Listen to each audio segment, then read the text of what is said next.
radio for the masses. Headline edition, July 8, 1947. The Army Air Forces has announced that a flying disc has been found and is now in the possession of the Army. If the game is rigged, change the game. Game changer. I occasionally think how quickly our differences worldwide would vanish if we were facing an alien threat from outside this world. This is Fade to Black with your host, Jimmy Church, on the Game Changer Radio Network and KGRA, the Global Radio Alliance. I need your help to get to the year 1985. You're listening to Fade to Black with Jimmy Church on the Game Changer Network.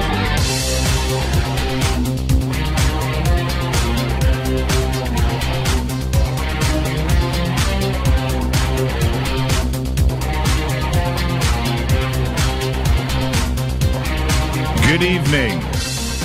Fade to Black.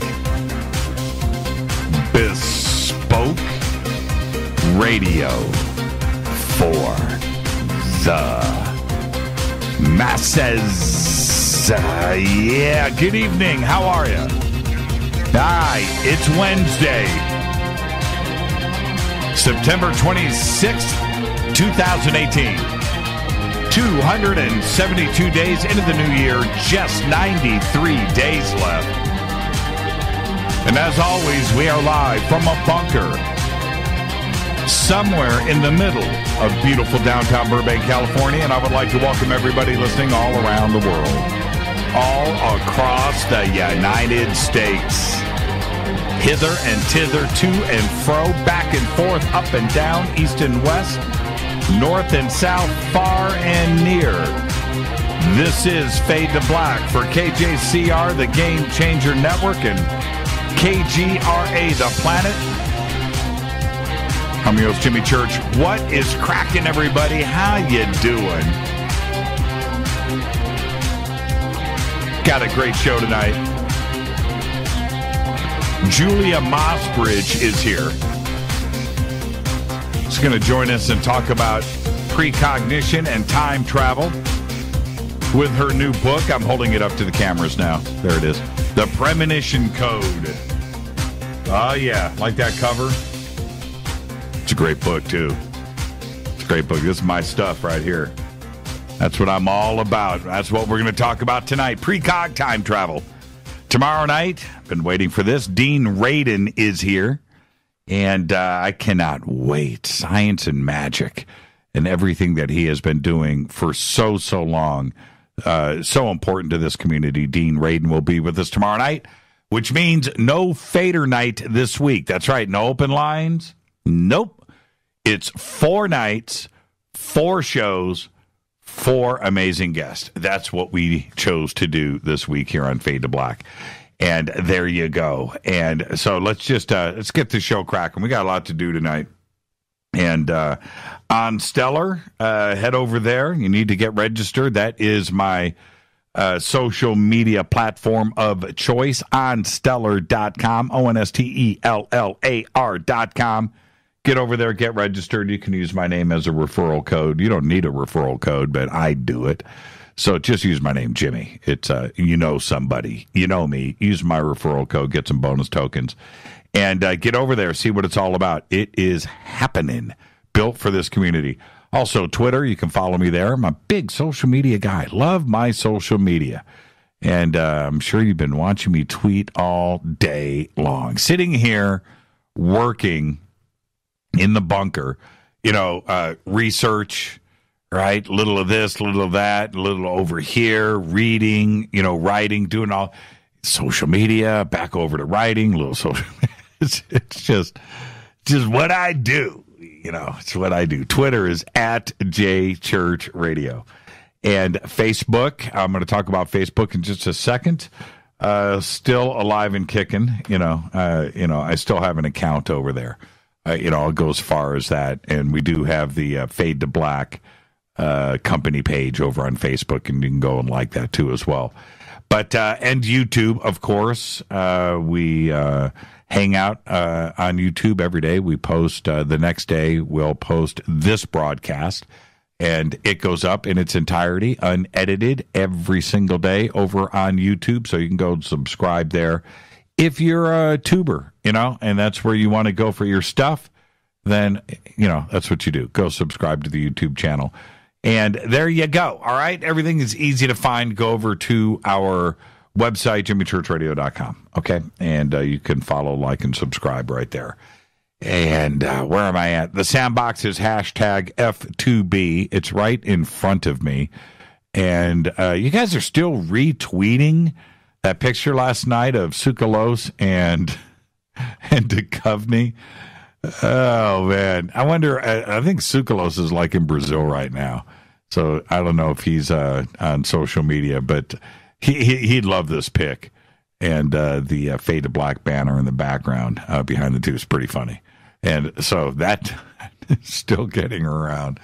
And that's what you do. Follow me on Twitter at JChurchRadio. Hashtag F2B is the Sandbox. It's right up in front of me. And we use TweetDeck. TweetDeck is amazing. TweetDeck is just it's all automated. You don't have to click. You don't have to click notifications or do anything. It's just all up and in front of you and just clicks by. I've got notifications for myself in one column. I have hashtag F2B in another. Then I have hashtag F2BQ in another column. Then, of course, Rita. So those are the four streams that I follow right there. Okay, all right. TweetDeck. And if you haven't gotten it, just go and find it and download it. I think it installs in your browser. I still have the old version that runs as a program, I think. I don't even know now. Been using it for so long, TweetDeck. You can also email throughout the show, Jimmy at jimmychurchradio.com. Okay? All right. Breaking news. Now, this is something, again, that is probably slipped under your radar, and that's why you're here, right? Because I bring you this kind of stuff. But breaking news, Google has finally admitted that a Project Dragonfly, air quotes, Project Dragonfly, is indeed in the works. Now, what is Project Dragonfly, you ask? Well, I'm going to tell you now. But that's all that Google's executives are saying right now. They were with this code name, Project Dragonfly. And it's been widely reported to be some type of search product or search engine that the company is developing for China. The prospect, the thought of a Google-sanctioned search engine for China sounds insane. It does, because it is. A Google product that would block websites and search terms in accordance with Chinese censorship is total Big Brother. It's very scary indeed. One of the, you just need to think about that. It's like it goes against all of our principles, right? But yet we will develop it for another country. Yeah. It just feels funky because it is. It's funky. Now, moving on from that, Project Dragonfly, go look it up. It's pretty interesting. One of the funniest posts I've ever read happened today on Facebook. Now, I didn't read it directly, as you know, because I don't hang out on Facebook anymore, but it was tweeted, and I caught it there. And it was something about, and I dismissed it immediately, by the way, but it was something about how Gaia TV, is trying to trademark the word disclosure. Right? Now, posting something like this is, well, it's funny. And it's funny for many reasons, but the main one is that our community is emotional. And disclosure means so much to us all, right? And whatever the meaning of the word is for us or individuals, disclosure is a big word, right? So you go and you turn around and say, how do I say this right? I want to say this in a polite way. So So when some doofus decides to imply that Gaia is trying to own the word, right? Well, our community is emotional. So it's like, how evil, right? And it's just crazy. Because first off, listen, you can try to trademark whatever you want. Go for it. Whatever. You want to pay to have something trademarked and you achieve the trademark and you're granted a trademark, go for it. Nobody cares. But you can't own a word. Let's be clear here. And what Gaia is probably doing, and I don't have any insight to this, but Gaia isn't any different than any other company or corporation. You know, what they are probably doing, and they are well within their right to do so, is protect their stuff. That's it. Productions, work, whatever, that may contain the word disclosure. It's like end of story. I mean, you know, oh, man. They're going to own disclosure. Well, look, I've got breaking news for not only the doofus that did the post on Facebook, but anybody else out there that's freaking out. We'll be releasing our own film titled Disclosure next week. And nobody's going to do anything about it because they can't. They won't. Seriously, everybody just calm down. The word disclosure is used in all forms of media, conversation, articles, and probably baby food. Every single day, every second of everything that is on this planet, and it's just like done. But messing with this community's emotions by posting total BS for whatever reason on Facebook is a big bowl of wrong. And you need to think about that. That is all. Subscribe to our podcast.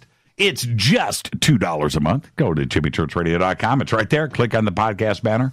You can also become a Fadernaut. I know you want to be. You want to be a Fadernaut. And you can do that over in our membership section of the site. You can do whatever you want to do. You can get downloadable archives that are commercial free. You can do that. You can get hats and shirts and autographs and all that fun stuff. Whatever you want, it's right there in our membership section at jimmychurchradio.com. And when you're over there, don't forget to visit all of our sponsors. All you have to do is click on their banners, go check out their websites, and support the show. It's really that simple. They all have promo codes for special discounts just for you because you are Fadernauts. And that's what keeps this show running every single day. All right, let's get the show cracking. Happy birthday to today. Olivia Newton-John is 70. Are we getting old? All right, think about Greece for a second. Just think about Greece. Are we getting old when Olivia Newton-John is 70? Now, I know she's going through some cancer issues once again in her life. That press release came out last week. And our thoughts and prayers are with Olivia. And happy birthday. All right, 70 years old. On this day in history, OTD, 1996. U.S. astronaut Shannon Lucid returns to Earth in the space shuttle Atlantis, following 6 months in orbit aboard the Russian space station Mir. She was the first American woman to live in a space station. And it happened on this day in 1996. Fader fact. Okay, here you go. Write this one down. You know, and my facts here get more unbelievable every day. And here's one for you. The Cult Awareness Network. You may have heard of them. You may remember them. The Cult Awareness Network once listed Scientology as its #1 most dangerous cult. They did. And then Scientology bought them out in a hostile takeover. That's a fact. Seriously. Look that one up. That's the one you're going to whip out at a party this weekend. I guarantee it. That's unbelievable. Unbelievable. All right. Tonight, very special guest, Julia Mossbridge is here. And we're going to talk about precognition and time travel with her new book, The Premonition Code. You're going to hold it up right there. The links to the book are over at jimmychurchradio.com. It's an incredible book and one that needs to be read. And just even if you get this book for the opening paragraph of chapter 1, it's worth its weight in gold right there. Okay? That opening chapter, man. It's good. And that's our guest tonight. Tomorrow night, Dean Radin is here. And again, I need to emphasize, no Fader night this week. No open lines. We haven't done that, I think, in like ever on this show. But we've got 4 nights, 4 shows, 4 amazing guests. All right. Now, tonight, we're going to discuss time travel and precognition. And there, okay, thanks, Rita. There are 2 things that I like to talk about. My favorite, I mean, you know, yes, I have guitars. I love to talk guitars. I love to talk music, movies and Egypt, right? These are things that, you know, lost history and all of that. But time travel and precognition are 2 of my favorite things, seriously. And I research what I can when I can. I watch every time travel movie. Drives Rita nuts, man. I'll search time travel movies and I'll get a list going. And seriously, I don't know how we pulled it off, but we've seen every one, right? I'm always looking for something else that I haven't seen. And you know what I saw last night, actually? Late. I couldn't sleep. And I found Time Travel Zero, the movie about John Titor. I've been waiting for that, and I happened to find it. I watched that last night at 3 o'clock in the morning. Time Travel Zero. But I watch them all. Good, bad, you know, doesn't matter. Like Time Travel Zero. It was bad. It was fun to watch, though. There are so many ways to time travel. And I was thinking about this last night, reading Julia's book, and I started to compile in my own mind's eye some thoughts here for tonight because these are important things to talk about. There are so many ways to time travel, and last month, Richard Dolan was on the show, and we talked about it, and talked about time travel, and his main concern is that if time travel, because he doesn't buy, you know, time travel as being a reality, at least the nuts and bolts side of it, right? And if somebody time traveled, according to Richard Dolan, then the entire universe would too, right? And his view is correct, by the way. In that instance, or the way that he is choosing to look at it, you know, it's absolutely correct. Because he's talking about changing time, moving time around. And that would require enormous amounts of energy, probably more than is even available in the entire universe, right?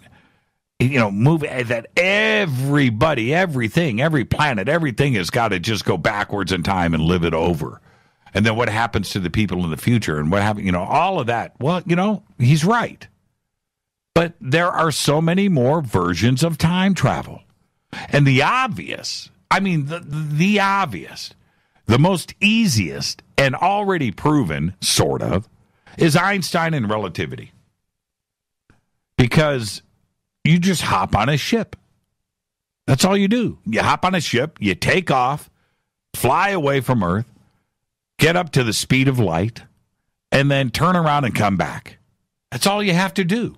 And depending on how long you're gone, would determine about how much time has passed here on Earth. But one thing is for sure, that everything that you have ever known will be gone. Hundreds, if not thousands of years would pass. You know, it just depends on how long you're gone. You know, that round trip. But you would be a time traveler. You'd be a couple of years older, right? Sure, but you just traveled into the future 1,000 years. Now, how cool is that? Well, the answer is very, right? And I get that. In fact, sign me up. I would do it. I would do it in a second, and Rita would too. But now, you would be stuck there. No way to get back, right? I hope the food is good, by the way. But you jumped on a ship and came back. No time machine. You just cruised. No technology. You just cruised, right? Now, the question gets more complicated of an actual time machine. You know, H.G. Wells style. You know, that is something altogether different. And this kind of goes back a little bit to what Richard Dolan was talking about. You know, John Titor, right? Don't get me started on that. I got Titor on the brain after Time Traveler Zero. But is it possible? Absolutely it is. It's 100% possible. And before you ask, you know, why? Well, first off, nobody can say that it's impossible. They can't. Right? And another form of time travel is the mind. Time traveling with the mind. And I like that one. I do. No time machine needed, right? What about seeing the past or the future with a visual aid, you know, and using technology to access that, maybe view it on a flat screen or the famous chronovisor. You have that aspect of it too. George Van Tassel talked about everything being recorded in our atmosphere and that we could view things going back 7 years and that he built a machine to do it right here, by the way, in Southern California in downtown Santa Monica. He talked about that and recording it, you know, pulling it out of the ether, that everything is there. You know, after 7 years, it goes away. These ideas wouldn't require the physical body to go anywhere. And, of course, you know, eat up that Richard Dolan-sized energy requirements. But we have to remember a few things here. The Earth is rotating. I need a visual aid for the, I'll use my skull, right, for the camera. The Earth is rotating. We know that, right? Okay. Every 24 hours a day, right? Earth is rotating. But then the Earth is rotating around the sun, too, as well. I'll grab a bigger skull. This big, heavy one, right? So we know this, right? This is what's going on all the time. So, and you have space involved. So if this is going on, and then this is going on at the same time, how do you make sure that you just get things done correctly and you land where you need to land? You know, and if you're going to be disappearing and reappearing, you know, teleporting, and then even throwing time traveling into the mix, you know, and not messing anything up, you know, that's really, really big technology. Dolan is not wrong. Well, he never is, but in this case, he's really not wrong. But that doesn't mean that it hasn't been solved in the future. And I know this gets a little bit complicated, but listen to this. See, if Rita and I did take off at the speed of light and we returned 10,000 years from now and we managed to somehow make it back to Earth, right? Earth is moving. But we come back to Earth 10,000 years from now, but maybe we're 10 years older. But we find out 10,000 years from now that they've got time machines, that they've figured it out, and that we don't have to be bummed out. We don't have to be stuck in the future with the bad food, right? With the all vegan processed diet. No, we don't, you know, out of a toothpaste tube. No. And they would return us back to here in time for Fader night. It could happen. Seriously. And that's why I enjoy time travel. The thought of it and the possibility of precog to be able to predict the future and to know the future and to see the future. I think all of this is not only a reality, it's very, very possible. And if we just go down to the very basics of Einstein and relativity, that version of time travel doesn't require a time machine and lasers and huge. No, it requires getting up to the speed of light, but that is all possible. That's all real. Back to John Titor. One of the main reasons his story may be true, and I talk about this, is that nobody has gotten caught. There is too much stuff to be fabricated. Not the story, well, that too, but it's the time machine, it's the graphics, it's the manuals, it's the artwork. Today it's pretty easy to pull off. Okay, you can do it. But 20 years ago, not so much. You would have had too many people involved, that artists and engineers and scientists and science fiction writers, personalities, computer experts. You would have to have all of that, as well as model fabricators and all of those things to pull this off, right? But nobody involved, if that is the case, if it was just some giant hoax done for fun, nobody cracked and nobody came forward. And the more complex something is when you're trying to keep something a secret, and the more people involved, the higher the possibility that somebody's going to crack. Somebody would have been able to come forward about the John Titor story and been more famous than John Titor and the story itself. And they could have disclosed everything. Here's the time machine. Here's the car we shot it in. Here's the garage we did it. Here's the computers that we did. Here's the sign. Here's how we did this. Here's how we made the graphics. Here's how we wrote the manuals. We did all this, how we uploaded it. Here's our IP addresses. This is how we did it. This is why we did Florida. And this, all of it. It would have been an amazing story, and somebody would have been really famous. But that never happened. So the possibility is there.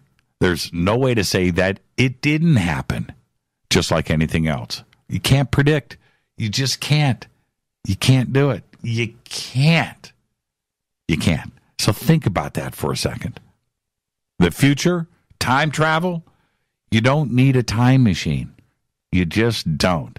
And if you were able to pull that off and come back in 10,000 years, there's no telling what. And there's no time machine involved. And suddenly we have time travelers that are coming back here. Think about that. This is Fade to Black. I am your host, Jimmy Church. Our guest tonight, Julia Mossbridge. We're talking about her new book, The Premonition Code. That's right. Precognition and time travel all night tonight on Fade to Black. I'm your host, Jimmy Church. I'll be right back with tonight's guest, Julia Mossbridge. Stay with me.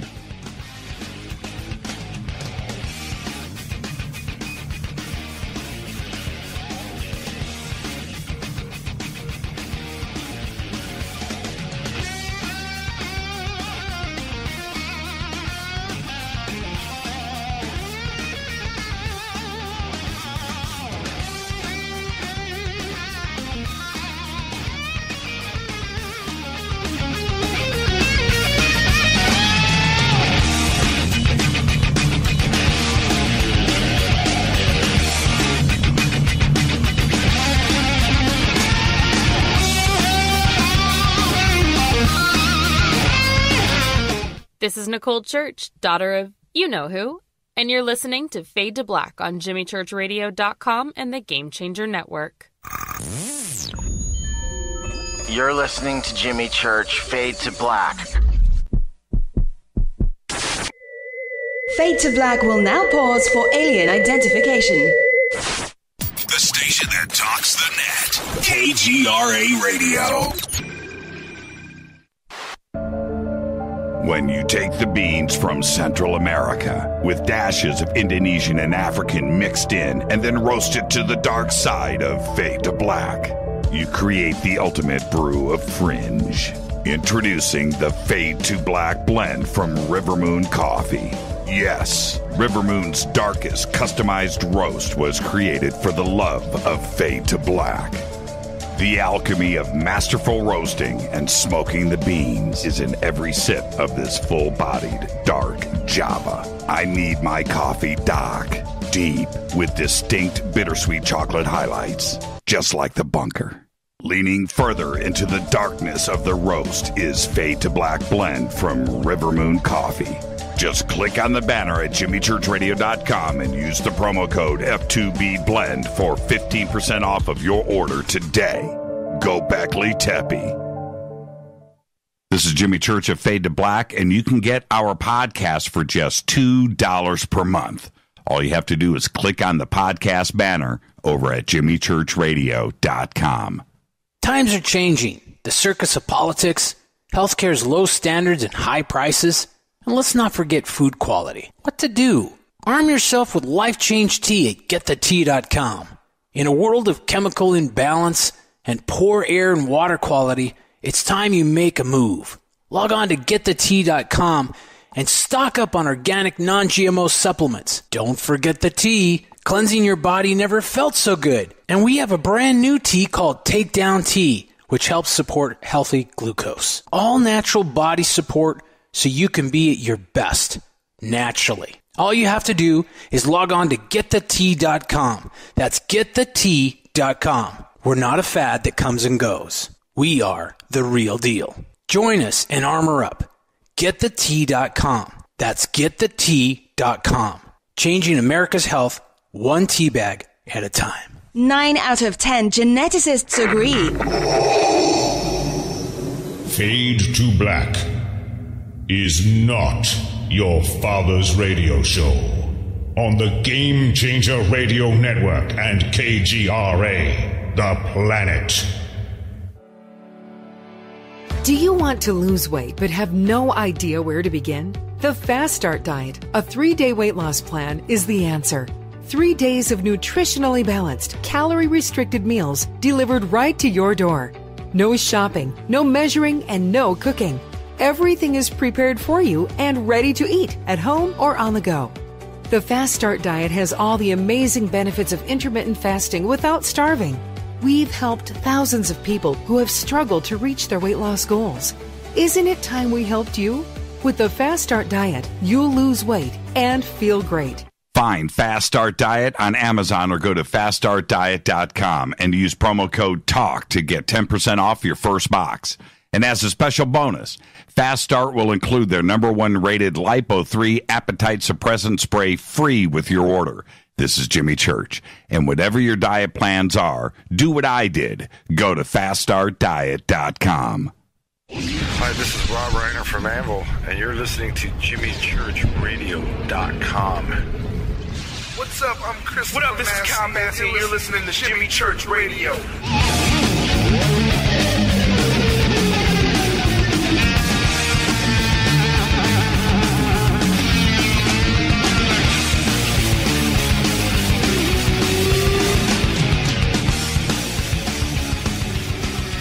All right, welcome back. Fade to Black. I'm your host, Jimmy Church. 4 shows, 4 nights, 4 guests this week. Tonight, Julia Mossbridge. Tomorrow night, Dean Radin is here. Tonight, we're going to discuss precognition and time travel, my 2 favorite subjects. Well, that and the Great Pyramid and maybe a good taco truck, but precog and time travel. Julia Mossbridge, PhD, is a futurist trained in cognitive neuroscience. She's a fellow at the Institute of Noetic Sciences and a visiting scholar at Northwestern University in the Department of Psychology. Dr. Mossbridge is the co-author of Transcendent Mind, one of the first academic books to examine paranormal experiences, published by American Psychological Association in 2017. Her research focus is precognition and the possibility of time travel. I am excited, and I would like to welcome for the first time to Fade to Black, Dr. Julia Mossbridge. Dr. Julia Mossbridge. I don't know where to go. Can I go with Julia? Please. Okay, good. Thanks for having me on the show, Jimmy. This is really an honor. Oh, no, thank you so much. But before we move forward, you get the first-time guest disclaimer. So let's do that now and get that out of the way. You ready? Great. Okay. It's just you and I sitting on my couch having a conversation as friends. Where the conversation starts, it starts. Where it ends, but we're going to end as friends. That's it, right? Sounds great. Okay, good. I don't know where to start with you because there is so much to cover in way too many directions, and I can do all of that with you. So I'm going to kind of keep it simple. But the first thing that I've got to get out of the way, in academia, in professional academia, when you're dealing with things like precog and time travel, and I know you get this all the time, and you think about it probably all the time, it's not a chosen career path for most. And why did you decide? It's difficult. I've got to know, why? Yeah, on sort of the easy answer is probably not the true answer, but it's a good story, which is that, and it's partly true, I guess, is that since I was a kid, I've had experiences out of the linear order of what they tell us time is supposed to be. So we're supposed to have this order of past, present, future, and we're in the present and we remember the past, and the future is the thing that hasn't happened yet. And since I was a kid, I would have these sort of knowings about future events in my waking life, or dreams that would play out in detail over the next, day or so. And I really got it at an early age that what I was being told about time wasn't what the truth was about time. And so when you have personal experiences like that, and you have a scientific sort of bent to the way you think, or the way you sort of want to be in the world, or what turns you on, it's very likely that you end up studying this. So that's sort of the story that's, I guess, partially true. The other part of it is, I feel like there's almost a call from the future that I can't ignore. This is the more mystical part. Now we're talking. Okay. Well, we're sitting on the couch, right? Right. John Titor sent you an email, is what you're saying. So, and I think that part is great, and I understand it. But what about your colleagues? I mean, would you divulge that part of it? It's one thing to research time travel. Physicists are doing it, and precognition, and trying to figure out quantum theory and mechanics and relativity. Okay, all right. Okay, that makes sense. Yeah. But would you discuss your reasons for doing it with your colleagues? Yeah, well, so it depends. I do it on a case-by-case basis. So right. So it just depends on how open-minded the person is, with whom I'm speaking. And what I notice actually is that the higher the status the person in science, the more likely they are to have an open mind, because they don't have as much to sort of lose. And so they're just like, sure, okay, tell me about that. Well, how do you think about this? Well, what about this? And we can have a conversation about it, because they're also, when you get to the higher levels of scientists, they've kind of gotten used to the idea that they don't really understand everything. Right. And so they're a little bit more at peace with that. They don't know the rules of the way nature works. So it's much easier to have that conversation with them. But I still, like the mystical piece, I only say that to a few people, and apparently a bunch of people who listen to your show. Well, that may be true, but there's another thing that I'm rather enjoying today. Science went through a couple of really cool phases, and probably 50, 60 years ago, things were happening at a very fast clip. And those physicists and the theoretical physicists and the astronomers of the world thought that they were understanding it all, and they had it figured out. Mm-hmm. Today, they have found out that actually they know nothing. Yeah, and that's I think it's a brilliant place to be, that they know now that everything that they thought that they understood about, they were coming to terms with gravity. They were coming to terms with time and space-time and atomics and subatomic particles, and all of these things were just happening, and now they don't even know what holds an atom together. Right. And it's sort of, in a way, it's like, actually what has happened is sort of the mainstream physicists and scientists have caught up to what the vanguard already knew long ago. Like, if you listen to Richard Feynman's lectures on quantum mechanics, I've been listening to them lately, and I just came across something he said the other day when I was listening, where he said something like, look, we don't know, I could explain to you quantum mechanics until, I'm blue in the face, essentially, but we don't know any underlying principles that are causing we don't know why this is the consequence of that. We could just tell you what happens. I listen to his lectures every night, and he that whole group, by the way, when you start to get into that part of academia and you're listening to them, I think it's so fascinating where they go, the math of string theory and quantum mechanics works. We can't get it to mess up, but we don't know why. Well, we don't know why. Yeah. Right. Yeah. It's fascinating. Yeah. So I feel like people are starting to now catch, people who maybe aren't at that level but are learning from that level are starting to get, now wait a minute, there's so many open questions, and I love this phase. The phase of not knowing, I think, is the most fruitful phase in science. Yeah, that's right. That's right. Now, okay, let's break a couple of ideas down.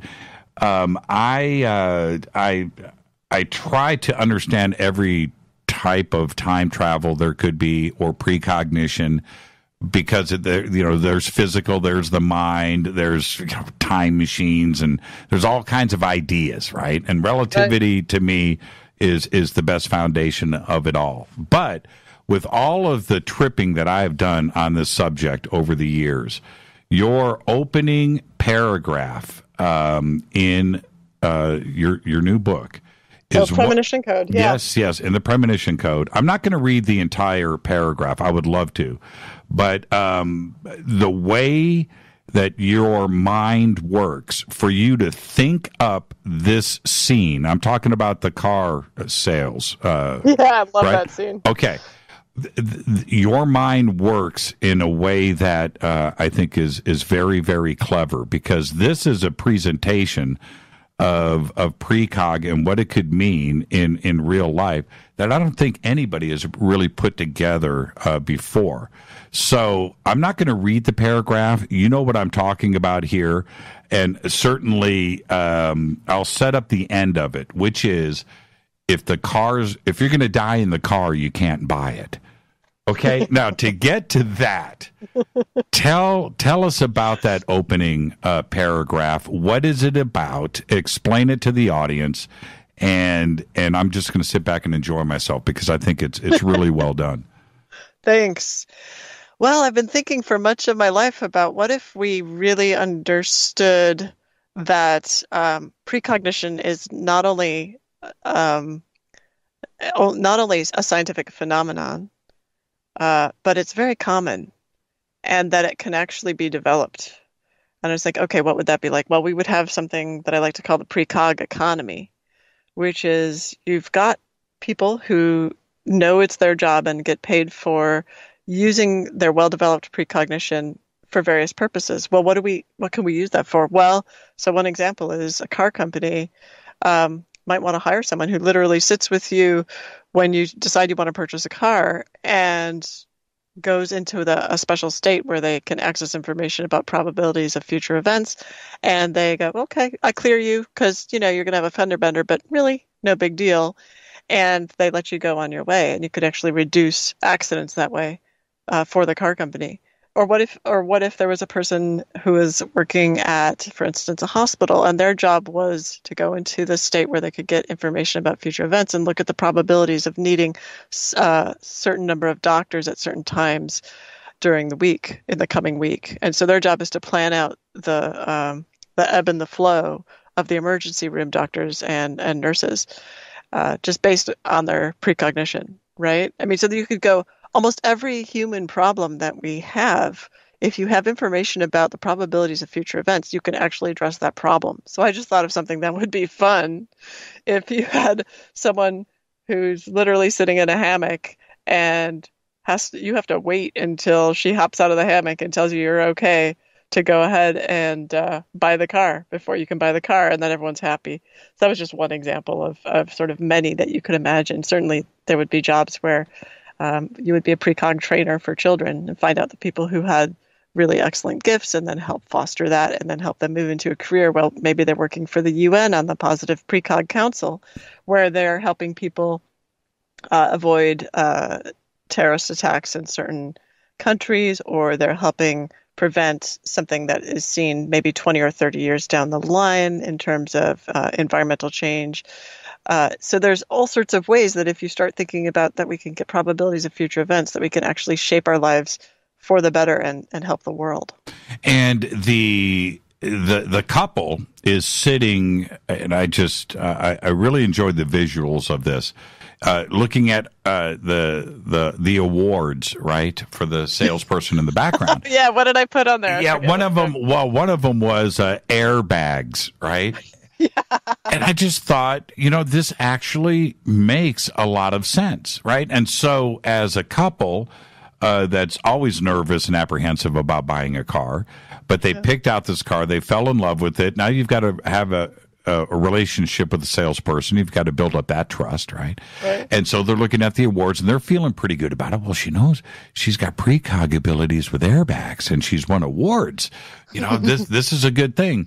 But what if she, the ultimate question, what if she comes back and says, you're going to die in this car, and so I can't sell it to you because it reflects badly on the car company.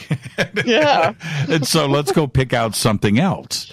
Right. And what a smart way to put all of this together, where precog in science fiction is one thing, but this is a real life scenario that I could see actually playing out.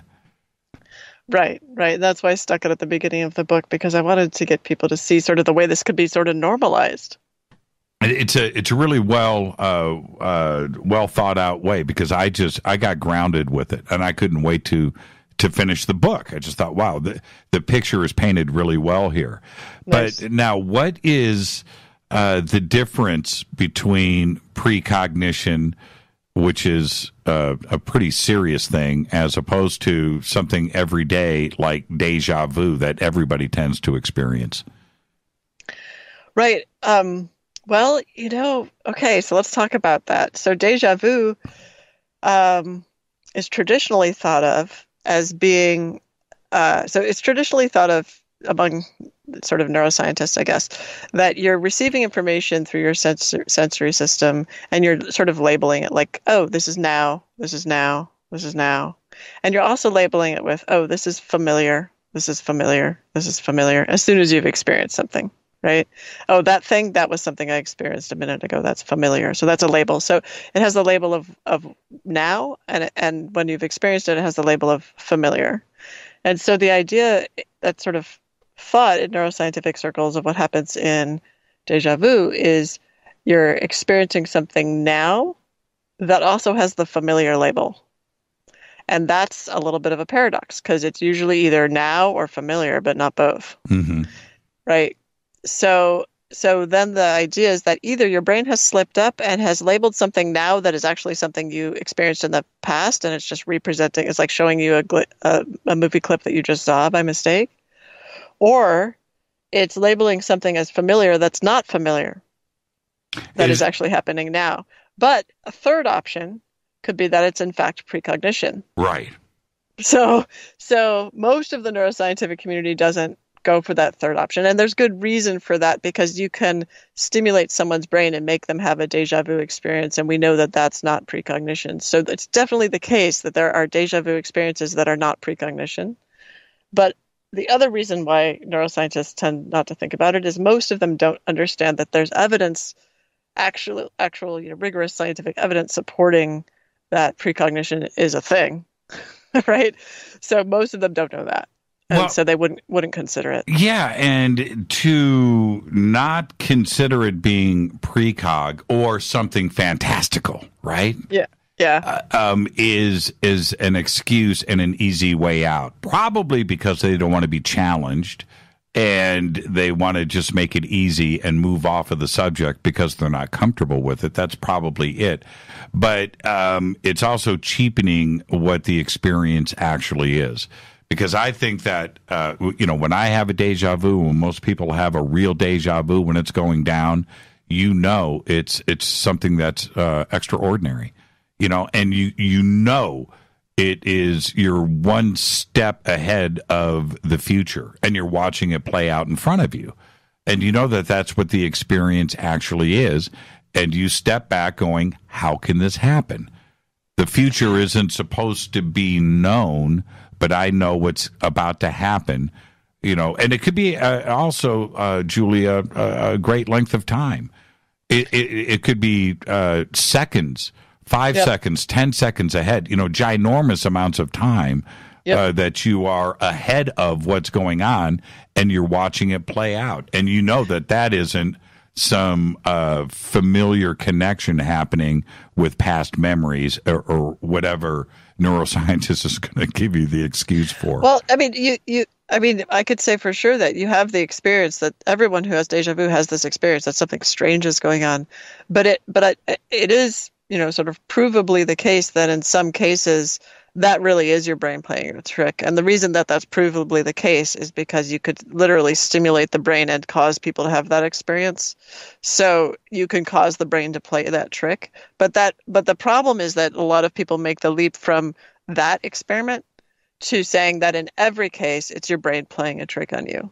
And that's what I think we have to be careful about, is say no, but just what you were saying. In some cases this is a real prediction. But if it is a real precognition, then you should be able to do an experiment where you are able to predict the future event at a rate greater, than chance.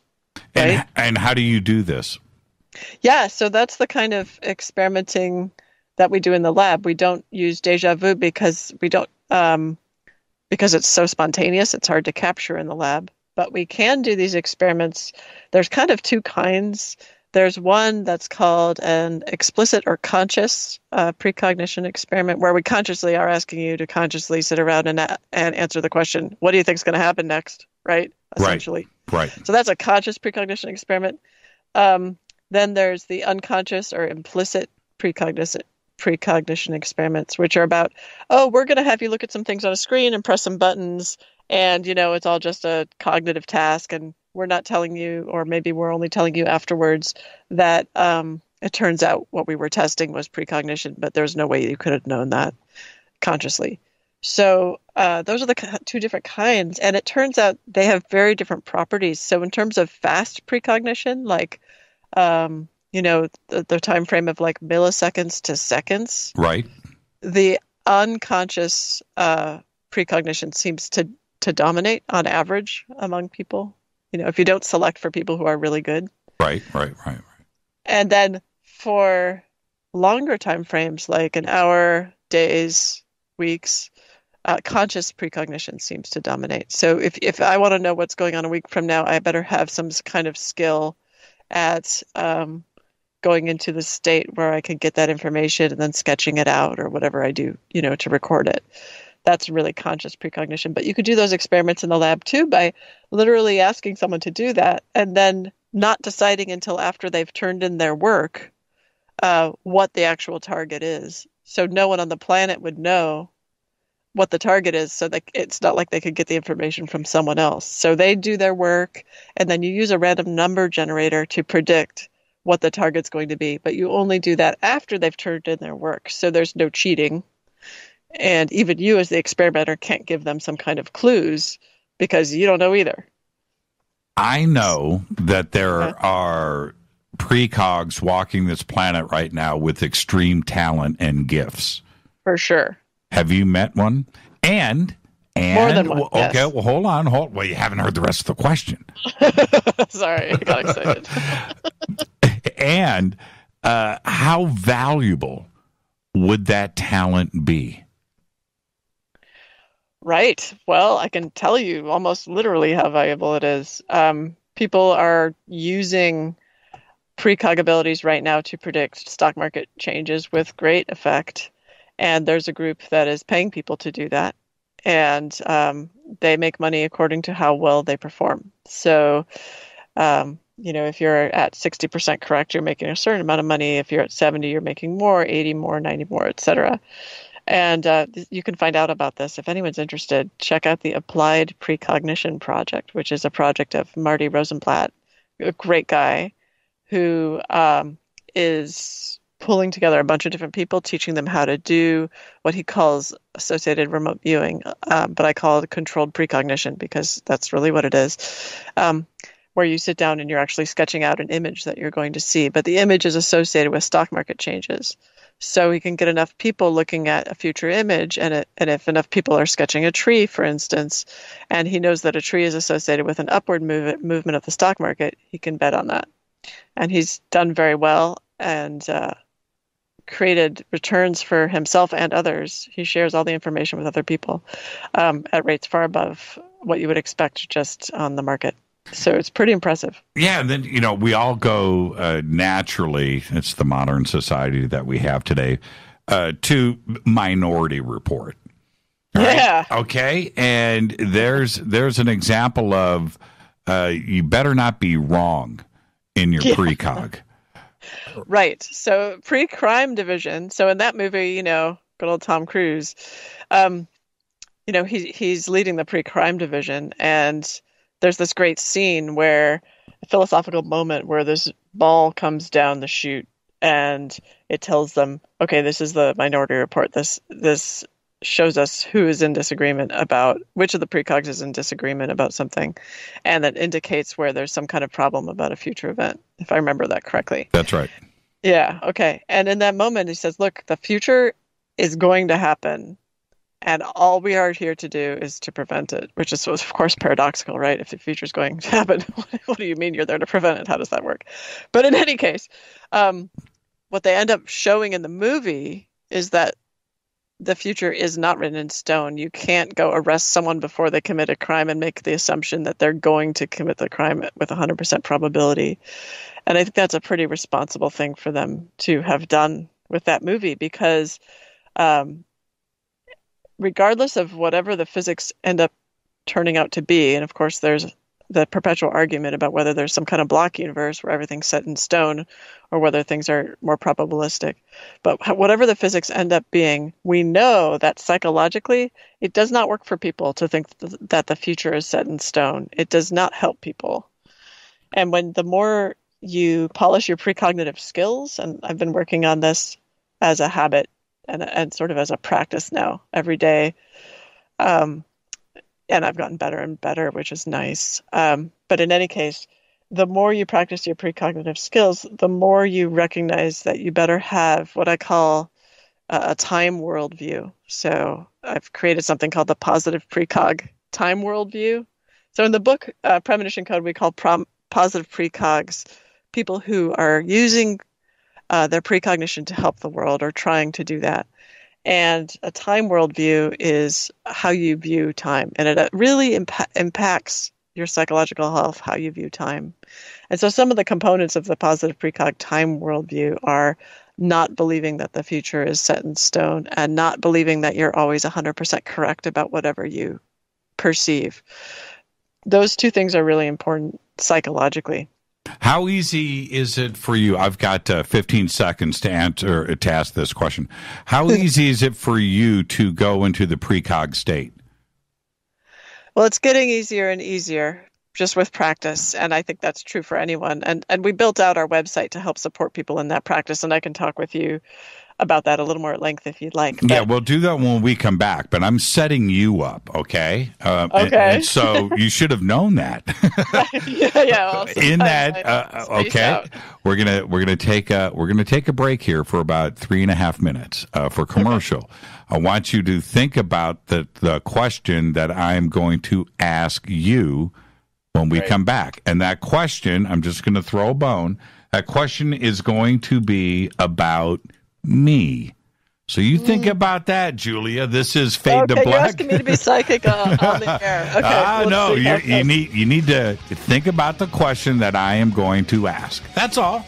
It's very simple. I'm going to have fun with this. It's going to be really good. And the answer is going to freak you out. So think about that.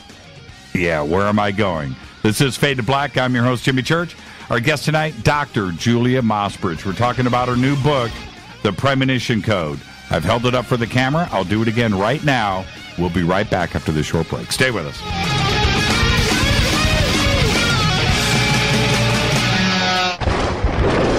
This is Fade to Black with Jimmy Church on the Game Changer Radio Network and KGRA, the Global Radio Alliance.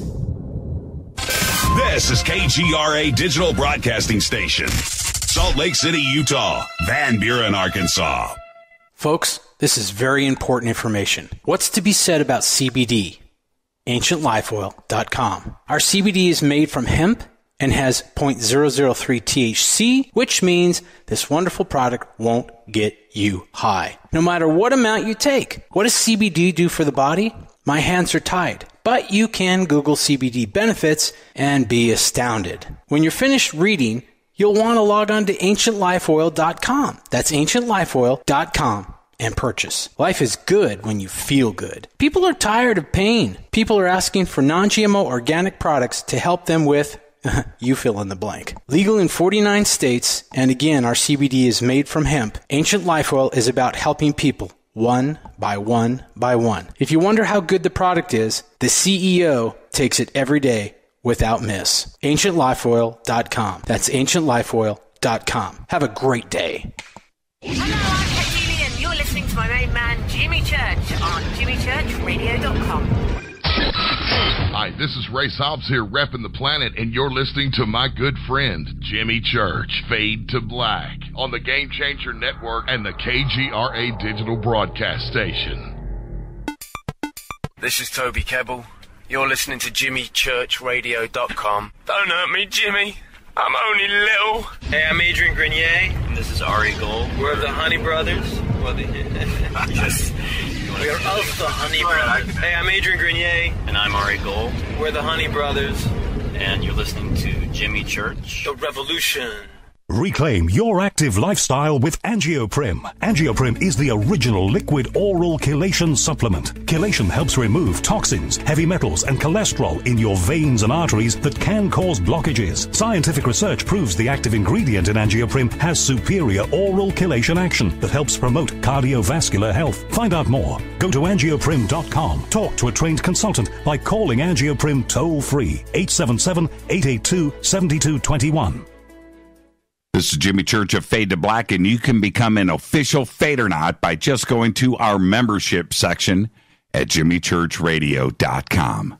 Hey, it's Grace. Can we talk about something serious for a minute? Your age. Getting old has its perks. But remember, being a few years younger, you know, your hair was thicker, you didn't have so many wrinkles, that extra weight wasn't haunting you, and you just felt better. Well, we can't turn back the clocks and go back 10 or 15 years, but you can start feeling and looking 10 or 15 years younger with Nature's Youth RSF. It's a doctor-formulated daily supplement that helps your body maintain its peak performance and fight the aging process. Imagine sleeping better, looking better, and feeling better. See how Nature's Youth RSF has helped thousands of people just like you at nature'syouth.com. nature'syouth.com. Imagine how it will feel when your family and friends are asking you what you did to look so good. Your secret will be Nature's Youth RSF. It's time to start looking better and feeling better. Learn more and order your Nature's Youth RSF at nature'syouth.com. That's nature'syouth.com. That's nature'syouth.com. This is Jimmy Church of Fade to Black, and I only use night vision goggles from Bearing Optics. You can see your very own green chrome balls today by clicking on their banner at JimmyChurchRadio.com. This is Micah Hanks of the Gralien Report, and you're listening to Jimmy Church on Fade to Black, across the globe on the Game Changer Radio Network and the one and only KGRA Radio, The Planet.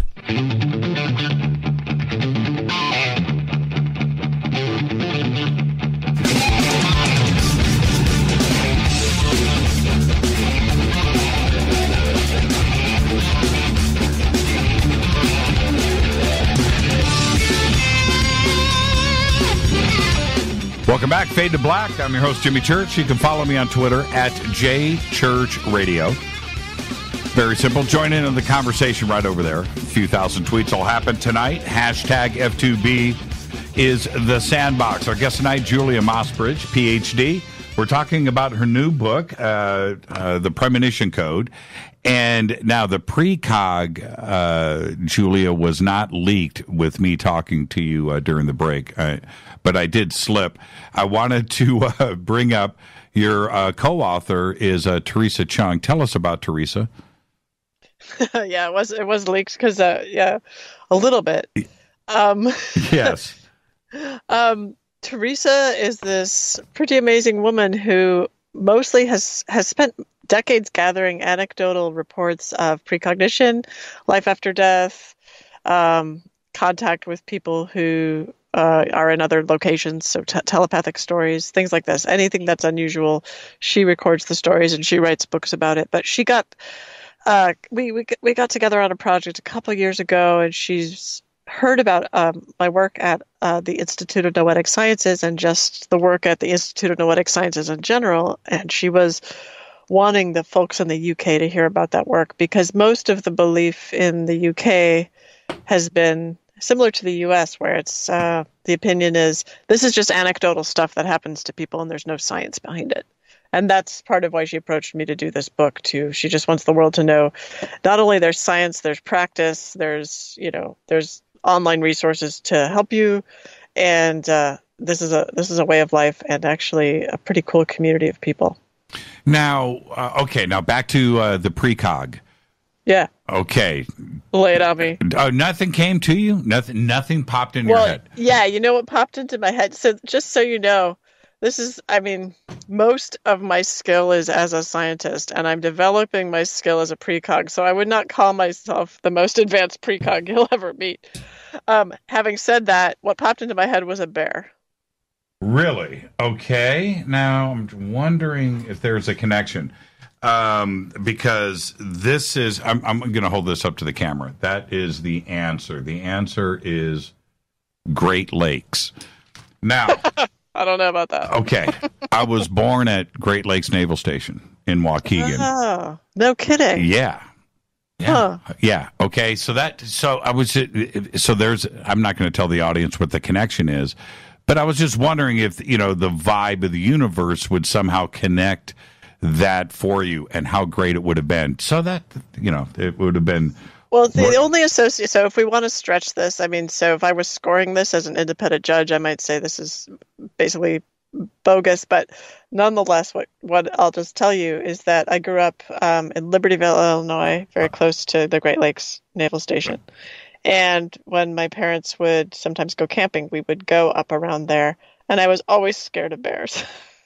So you go. Now, there's no bears around there. You know what's so funny, because that's my neighborhood, right? Libertyville, Mundelein, of course, Waukegan, Great Lakes Naval Station, that whole part of, and for you to say Libertyville, look, just that's really trippy. Look, for the audience, they don't get it. But when you bring up we're talking about little tiny towns here, right? These are teeny tiny towns. Yeah, Libertyville, Mundelein. Okay, now, but let's talk about, Teresa and you, when we're dealing with premonition and the future, and you've said paradox now 3 or 4 times, then if all of that, and I believe it to be reality, but then free will is taken out, right? It's like taken right off of the table at that point. And now we've got this conundrum in the community. Wait a minute, free will is, but if the future is real and premonition and precognition is a reality, then free will is just an illusion. It's going to just take you to where you were going to be anyway. You think you are making decisions, but precognition and premonitions, if you have a premonition about your own future in a dream, right, and you alter your life, there's no free will coming into play here. Right? Am I correct? Well, So there's there's kind of two answers. There's sort of the mainstream answer, and then there's the trippy answer. So the mainstream answer is, look, what if precognition is about looking at probabilities? So you have a dream about a car accident, and that's a yellow car, and you're on the highway, and it's a horrible accident, and you wake up and you're in a cold sweat and you're scared. And then the next day you're on the highway, you see a yellow car and you avoid it, and it hits someone else. And so you go, wow, I actually changed what was going to happen. So it's possible the dream was literally like a warning, tapping into a future event that actually wasn't going to happen. Or the probability was that someone was going to bump into this car, and your mind turned it into you to help you get into a place where it wasn't you, right? Right. And so if you think of the world as probabilities, you're actually making a choice, and you can have this free will experience of, I made this choice to do this because based on the probabilities, I shifted where I was relative to the event, right? So the event happened, so that was destined, or whatever people want to call it, but my position relative to the event was different. So that's one way to think about it. That's kind of a standard way to sort of keep free will in the conversation. So another way to think about it is, if you don't think about time as necessarily linear, free will doesn't have to be linear either. And so you could say, I have free will over if you look at the course of your life as a blob in time, I have free will over the whole course of my life. At some point, I decided this is how it's going to go. That doesn't mean in this particular moment I can change anything, but the entire decision of how each event will go is at some point, maybe in the past, maybe in the future, decided by me, or at least I have some influence on it. And so that's a more trippy way of thinking about this, and I don't know what's true. Well, if you have some precognition or premonition, and that is, you are going to be a doctor. You see yourself as being a doctor, but today you are a bacchanal artist, right? The opposite. You are not college bound, and you're not looking at college, right? But 30 years from now, for some reason, whatever it is, now you're a doctor. That, you know what I mean? Where's free will in that? In you see the vision of and you can't change it, right? You can't, no matter what you want to do to change it, ultimately you are going to be a doctor, and any decision that you make isn't going to alter that path. Right. I guess what I'm saying, so first of all, a bacchanal artist is a really cool career option. So I just want to put that out there. Second, I mean, I am jealous of that career option. Second, yes, you may not have free. So if you think of a timeline, and this is time 0 is this current moment, let's say. At time 0, you may not have any free will about that future doctor job that you'll have. But it's possible that at time, minus 10, or at time plus 2000, you have free will about it. In other words, if you keep thinking about time as linear and it marches forward, and only one thing that I decide now can influence the thing in the future, then that impacts how you feel about free will and when free will has to happen for it to be free will. But if you think about time as nonlinear, and you kind of look up and you float up in the sky and you look down on time like a map or something that's spatial. Imagine having free will from the position of a bird looking down at a map and saying, where am I going to land next? Where am I going to land next? And it not having to be linear. That's a different kind of free will, but it's still free will. It's just not operating in linear time. And that's what I'm trying to say. And what's the difference between a premonition and just a cool dream? Yeah.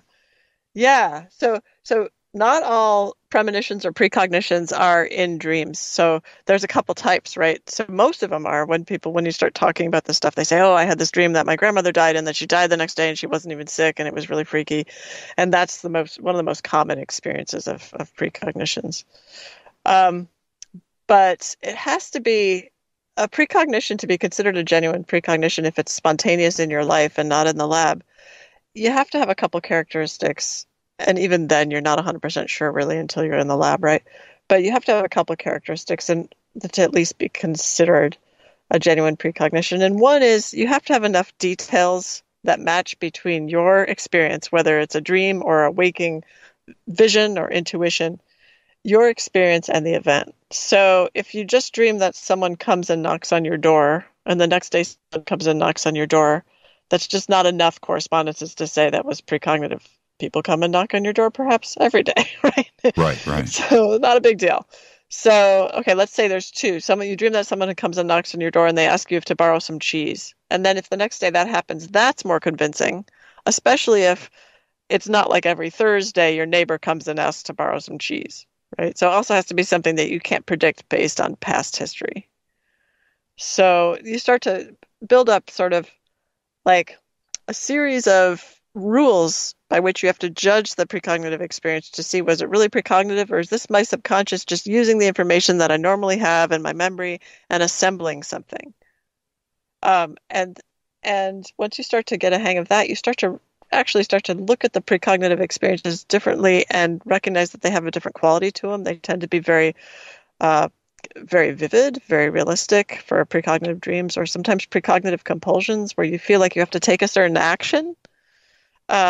And you feel like you better do it and you don't really know why, and sort of your intuition is just yelling at you to do something, and then you do it, and then you find out, whoa, I either did something really positive or I, avoided a really bad situation. This happens a lot to people in the military who have survived. So once you have that experience, you start to notice it more and more, and notice the sort of characteristic of just knowing rather than thinking or obsessing over something, which is very different. Yeah, well, if I sit and think, if anybody just had a thought pop in their head, that tomorrow somebody's going to knock on the door and ask me for cheese, and that actually comes to pass, somebody's going to have a heart attack. I mean, that's a pretty big deal. And what's really strange is, as crazy of a thought that may be, and it is, I would have a heart attack, but yet every single day, somebody somewhere thinks of, man, I haven't talked to Bob in 10 years. I wonder how Bob is doing. And then Bob is right there on the email. And then 5 minutes later, the phone rings. Yeah. Right? Well, that happens all the time, and that doesn't cause heart attacks. No. You know what I mean? And that's because it's one correspondence. The thing is, there's something about having more than one correspondence that really freaks us out. Like, I had this one precognitive dream about an apartment that I ended up moving into, and there were 5 correspondences between my dream and the circumstances around the apartment. And that really, I was already having precognitive experiences all the time, but that really just I said, I don't know how to explain this. That was as intense, statistically intense, as the guy in Virginia who dreams about 5 numbers and enters the lottery 4 times the next day and wins. Mm-hmm. That's statistically bizarre.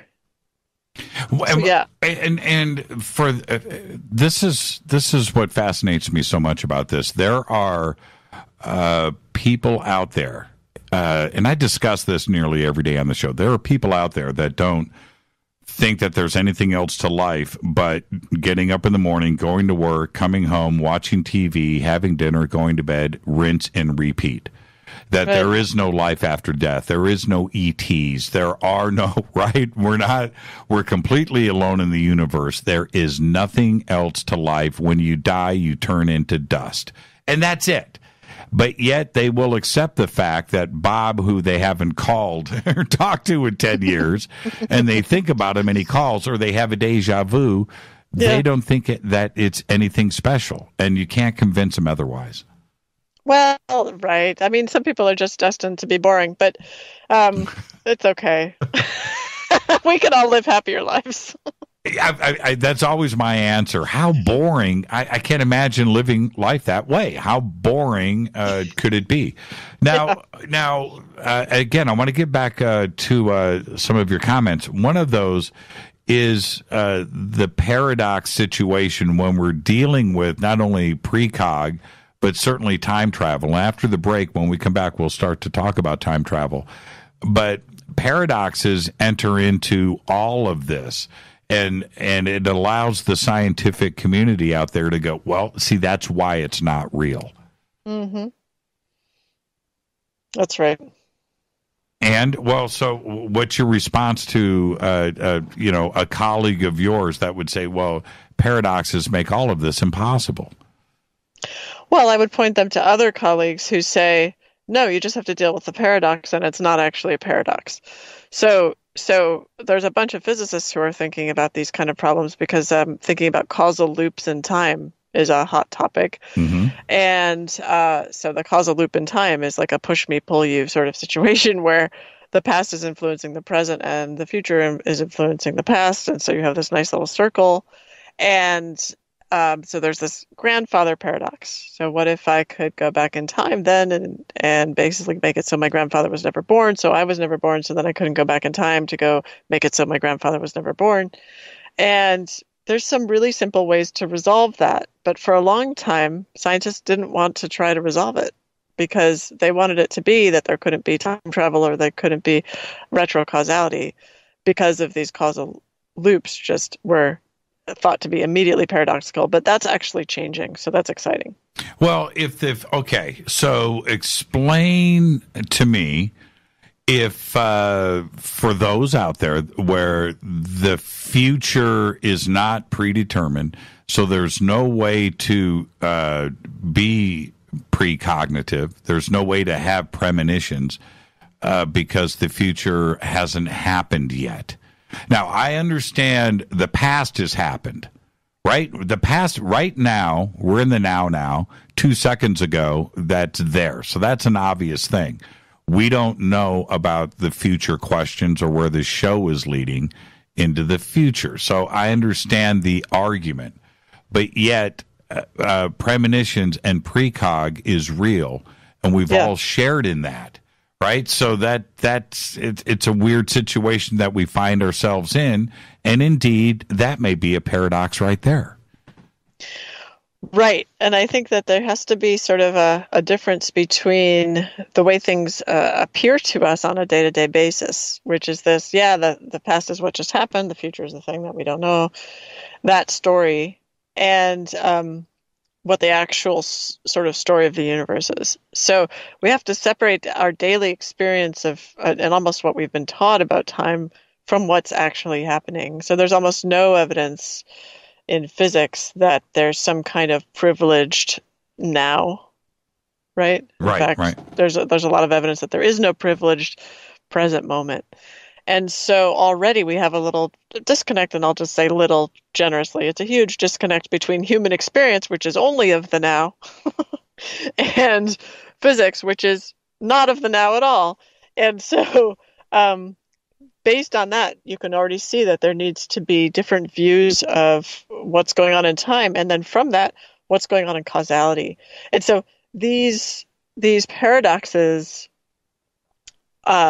really seem to come from trying to cross between these two views, trying to apply our experiential sort of daily, almost folk wisdom about how time works based on our perception, and to assume that that's a correct understanding of how the universe is working, trying to apply that to sort of the natural world as if the universe really is working that way, and therefore it's problematic to do anything differently. So I think it's really important to make that distinction. I'm not sure I answered your question, but for some reason that's what came out of my mouth. No. And see, and that's what's interesting about this, because we have the possibility of, very strong one, of an alternative parallel world and timeline that's running in an infinite amount to our left and right of us, with very, very slight variations of each one. And that as we look into the future, we could be looking at an alternative timeline, and that is part of the premonition or part of the precog, and therefore nothing is predetermined because we're looking at alternative versions of ourselves. Right, that's like the multi-universe sort of response to the paradox. But there's other responses too. Such as? Oh, so another response is sort of the we have like signposts that are important events, and those important events have to happen. But how you get from one signpost to the other is loosey-goosey. So the ball has to roll down the hill, but it can go through this path or it could go through that path. And that way you can kind of keep free will and you can keep some lack of complete determinism, although certain key events are determined. So it's like a have it both ways kind of scenario. And what if you manage to go off of that path completely to prevent this major signpost in the future? What happens? Does the universe implode? Well, I think in that model, that doesn't happen. So those signposts are those signposts, and they're predetermined. And what's not predetermined is the path between them. So if you go off the path completely, what that would mean is that model is wrong, right? Okay, so if we went backwards, now let's go and look at the. I've got 4 minutes, so we'll get this. Let's figure it out. Yeah, if we go backwards and to go and visit the grandfather paradox, which has been done a zillion times, but you go and you're on the street corner, you've got the gun out, you're ready to shoot your grandfather in the head, but the gun jams. Mm-hmm. Right? He still makes it across this street to the theater to meet your grandmother, and they have their first date and everything happens. Right? So the gun jams. Now you try to push him in front of the bus, but you twist your ankle. So that doesn't happen, right? Something will always prevent the paradox from happening. Right. That's one model. That's sort of the Doctor Who model and the Back to the Future model, and that's sort of the model that's easy to think about, is that something will always prevent the paradox. And that's kind of this model, that there's many ways something can happen, but that event has to happen. The problem, of course, with that model is, how do you choose these signpost events? Why is one event more important than another event? How do you choose what matters in that system? And that's confusing. And the other answer to this would be, you do kill your grandfather. Yeah, right. In that timeline. Right, now you're in a different timeline. Right.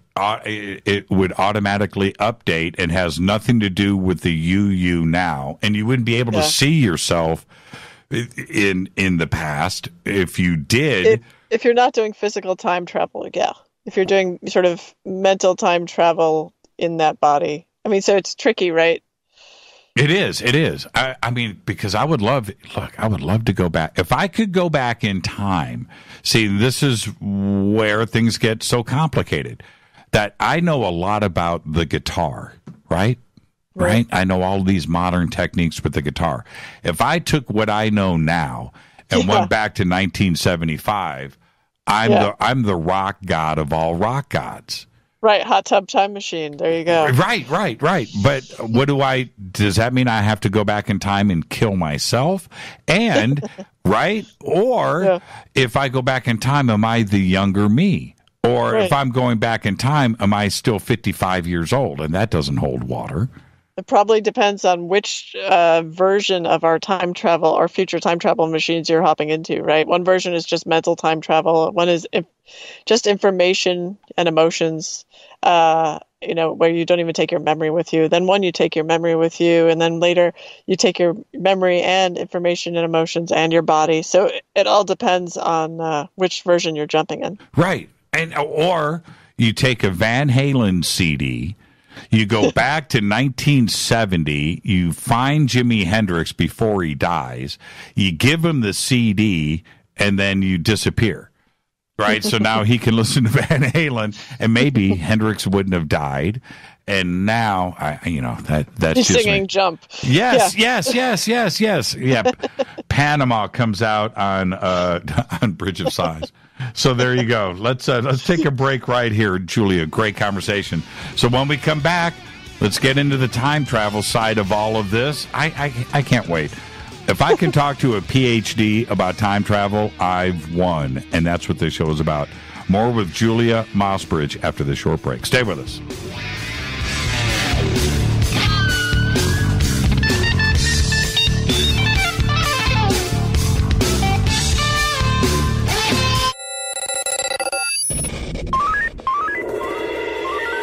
Way out here, we listen to Jimmy Church.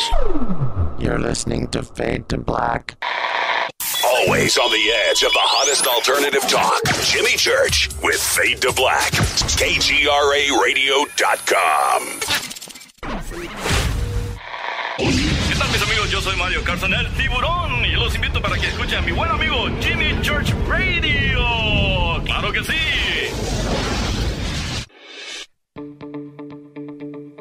Hurricanes, earthquakes, wildfires. This year we've experienced more than our fair share. This is Jimmy Church of Fade to Black, and last month I decided to make sure my family does not have to worry about food should we get caught in a real emergency situation. Introducing Numana, a healthy, storable product that tastes so good that you'll want to eat it every day instead of just during those times of duress. All Numana products have a 25-year shelf life, are MSG and GMO-free, no preservatives, and are made in America. With the Numana pack in your home, you'll be able to sleep at night knowing that you've protected your family. Not only have I tasted and tested, I own it. Now you can too.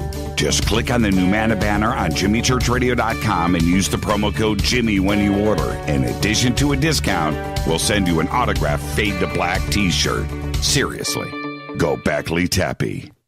Do you want to be an official Fadernaut? Of course you do. This is Jimmy Church of Fade to Black. Just go to our membership section at JimmyChurchRadio.com. So, you love talk radio? Then you'll love TalkStreamLive.com. TalkStream Live is always on, 24/7, with the best streaming talk shows. Find your favorite talkers and discover some new ones. It's free, readily available online or on mobile with any smartphone or tablet. Finding your favorite talk shows all in one place has gotten a whole lot easier. Just go to TalkStreamLive.com. Be sure to download the free apps from Google Play or the iTunes App Store. You listen to us, and we listen to you. And so does the CIA. KGRARadio.com. If you have hard water, the lime scale not only leaves white spots, it clogs pipes and breaks down appliances, costing you hundreds of dollars in energy and wear. Eliminate lime scale and other water issues like brown staining and bad odors with HydroCare water products, available from Wave Home Solutions. Wave's affordable water systems don't use salts or chemicals. You'll love the way your water tastes, smells, and looks. Satisfaction guaranteed. For more information, go to bestwater123.com. That's bestwater123.com. Are you intrigued by paranormal talk radio? You'll love the new paranormal radio app from TalkStream Live.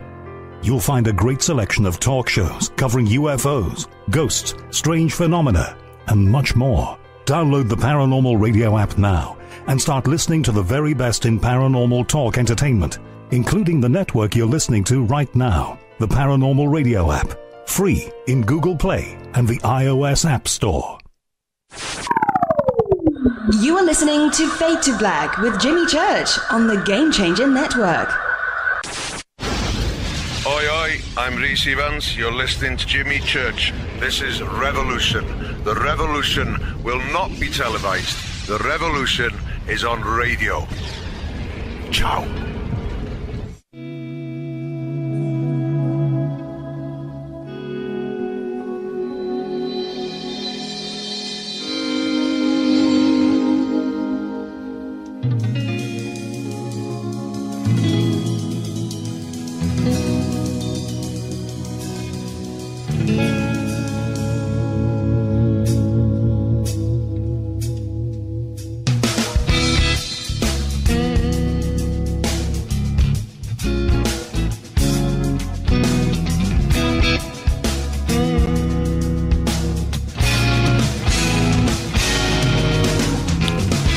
Welcome back, Fade to Black. I'm your host, Jimmy Church. Tonight, Dr. Julia Mossbridge is here. We're talking about her new book, written with Teresa Chung, The Premonition Code. It is amazing. The links for the book are right up there at JimmyChurchRadio.com, and it is highly recommended. Amazing book. Great job, by the way, Julia. The book is absolutely phenomenal. Now, let's talk about let's talk about time travel. And now, I laid it out in the beginning of the show. I'll give you the very abridged version of it right now. It's like the ultimate paradox. Now, Relativity. If you just stop right there, no time machines involved, you just need a little dose of the speed of light. But let's say, and it's the ultimate paradox, that you and I and Rita, right, we jump on a ship, we head off, boom, achieve the speed of light, we do a U-turn, we come back, a few years later, planet Earth, it's now 1,000 years in the future, 10,000 years. We are now time travelers. You and I and Rita have just aged a few years. We still look young and vibrant and cool. Nothing has changed really in our world. But we arrive back here, thousands of years have passed. Now we are time travelers. That's it. We have gone to the future. There's nothing to argue here. And we find out when we get back that we're not stuck, that time travel has been achieved, and they take us and then send us back to today. Holy crap. Right? now, and all of this is not out of the realm of possibility. That theoretically, on paper, all of this works. Einstein said it was so. Now, why? This is the paradox. Why haven't we seen time travelers from the future? Why do we think we haven't? That's why you're a guest on this show. I mean, so yeah, I mean, we're already piecing together some of the pieces for time travel.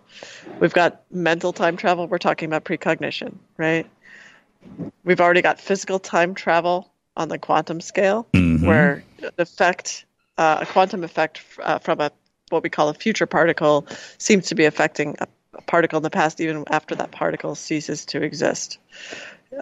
So that's definitely time travel on the quantum scale. We have informational time travel on the quantum scale coming soon, I believe, because we have teleportation of particles from one place to another. And we also have this physical time travel on the quantum scale.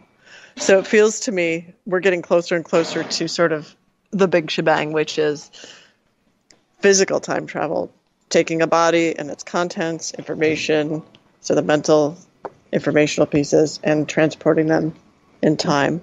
You're good. You don't have to move. It's okay. So, what is going on there?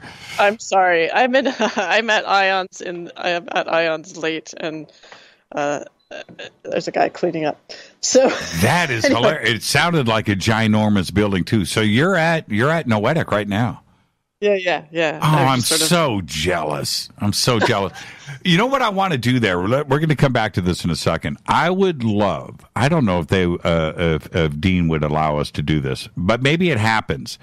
Yeah. I would like to get up there with a few of my friends, walk out there at night with our night vision and look up at the sky and see what happens up there over the compound. Well, you're getting me excited because two things. So one, that speaks to the question you asked about, so why haven't we seen people? Now, if you were traveling in time, if we actually in the future, let's say we do have physical time travel and you come back now, how would you interact with people? So that you don't get killed and you don't get thrown into a mental institution, right? You'd have to find creative ways to do that. So one way is to try to blend in and know enough about the culture of the time that you're visiting to blend in. Another way is to sort of blend in, but then leak pieces of useful information that is the reason that you time traveled in the first place. And another way is to completely not blend in and just be completely bizarre and no one will believe you, like be an alien, right? Anyway, so we were talking about this, about, time travel and ways that you would do that and appear. We were all sitting in the hot tub here at Ions. There's a big sort of rectangular hot tub, and it was some kind of staff retreat. And I had this feeling, and I said, okay, everyone, I don't know, let's just look at the sky. I feel like something's going to go on. So we're looking at the sky, and about 2 minutes later, this blue flash of beautiful light came up over the tree that was slightly to our left, and we all saw it, and then we talked about it, and that was that. But it was a very interesting experience, and I love it when it happens. And I've had the same types of things go down, and when you go and you tell somebody that experience like you did right here, I mean, I just told you, I love it when it happens. It's so hard to the uninitiated to even understand what you are trying to say. Yeah. They don't get it. But when it does happen like that, you just got to just sit back, kind of like a deja vu, right? Yeah. And just enjoy the experience. Well, and that's what happened. It's like, that was my experience. It doesn't mean anything, but that was my experience. And what's going on? Well, now, if we were all coming back on our round trip at light speed, we would, first off, it would take us probably weeks to slow down. They would know that the ship is approaching. We would tell them, hey, we left in 2020 on this ship. We went out at light speed, and now we're coming back. This is who we are. And maybe they would have records of our launch from 10,000 years prior, and they would be expecting us. There's that part of it. But I guess the point that I'm trying to make is that in the future, certainly they have conquered time travel in a mechanical, physical sense. Yeah. You know, and so we wouldn't necessarily be locked into the future, and then we would come back here, and then we would tell everybody about the experience from the future. And that's it's depending on the culture, yeah. I mean, I don't think we're at a culture right now where if you came back, I mean, unless it was something that was physical like that, your relativity, this happened, we would need to have a record of it to believe that that was what happened, right? So what's your answer to that? Do you think that in the future they have conquered time travel, and that time travel is a reality right now, today, and there are time travelers walking around us right now? I think that in the future we have conquered time travel, and I think that one consequence of having that belief that we eventually conquer it is that there are, if we conquer it in the physical sense, is that we've either decided that it's not a good idea to interfere with past events, or, we've done some calculations or have had some horrible mistakes and realized that was not a good idea, or we are, and that's a normal piece of what's going on. In fact, I make a proposition in the book that I think about periodically, which is, what if there's some sort of agreement that informational time travel, sort of sending back bits of information rather than sending back actual humans, is the way to go? And you could imagine why that would be sort of a smarter thing to do, right? I'm going to shoot him a dirty look.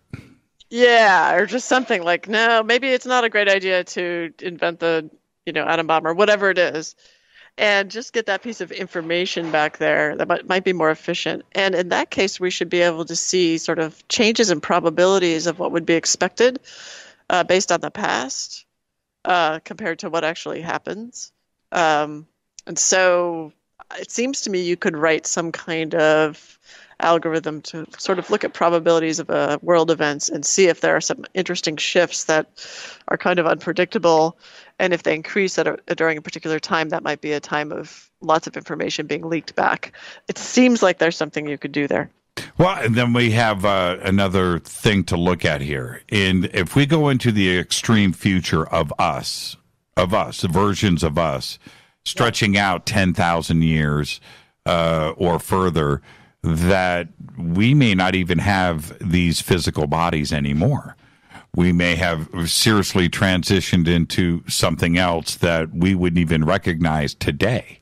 And those time travelers coming back, they may be the future humans, but they wouldn't be humans that we recognize. And it could be even something totally energetic and not physical at all. And therefore, that would answer all of Stephen Hawking's questions about, his time traveler party that nobody showed up. Well, he may not even have seen them. Right, exactly. Well, and also maybe no one wants to go to the party because they're pointing out that he was wrong. I mean, so you never know what the time travel politics are like. But assuming that human beings are always going to have to inhabit their bodies to be conscious in the future, is probably an assumption that we make now because we don't think otherwise.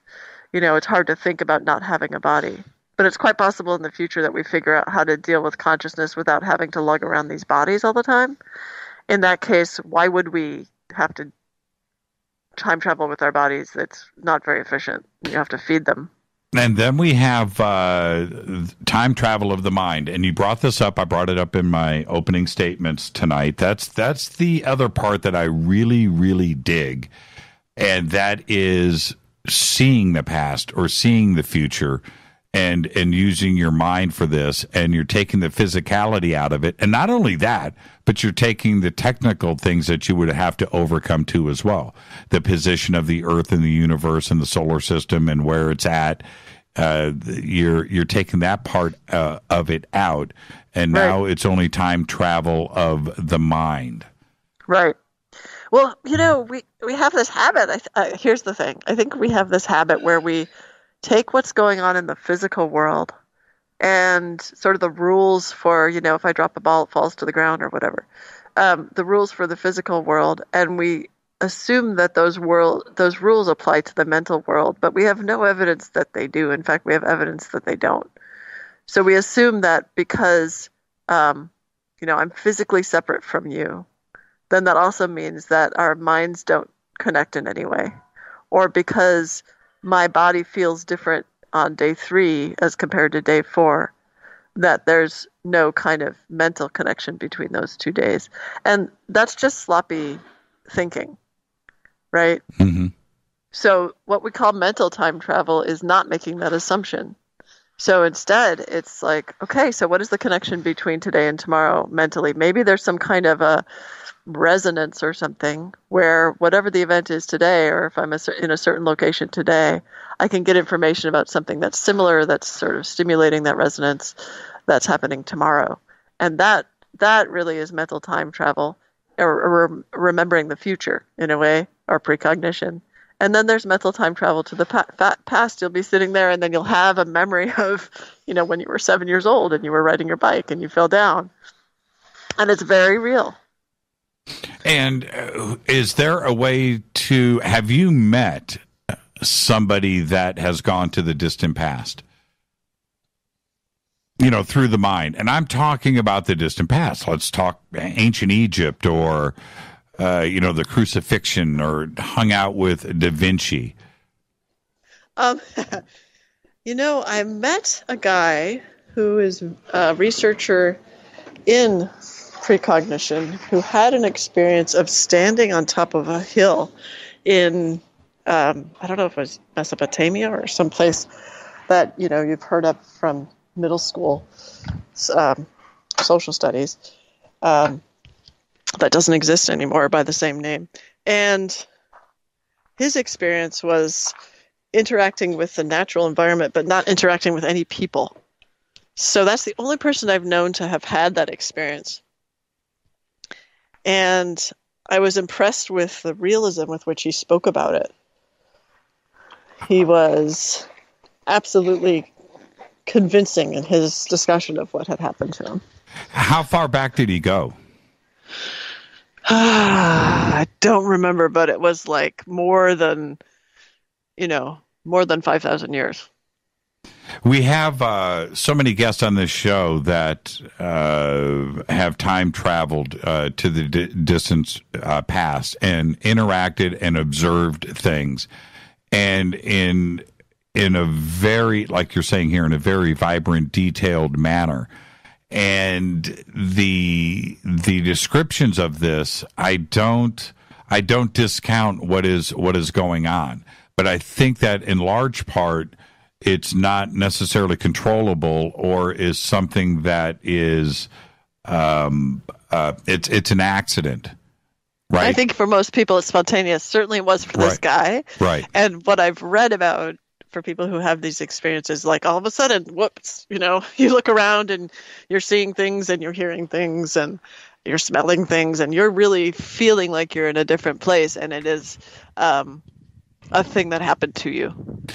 Now, there are other historical moments where we have made enormous jumps in and technology and knowledge, and that's been part of our evolution.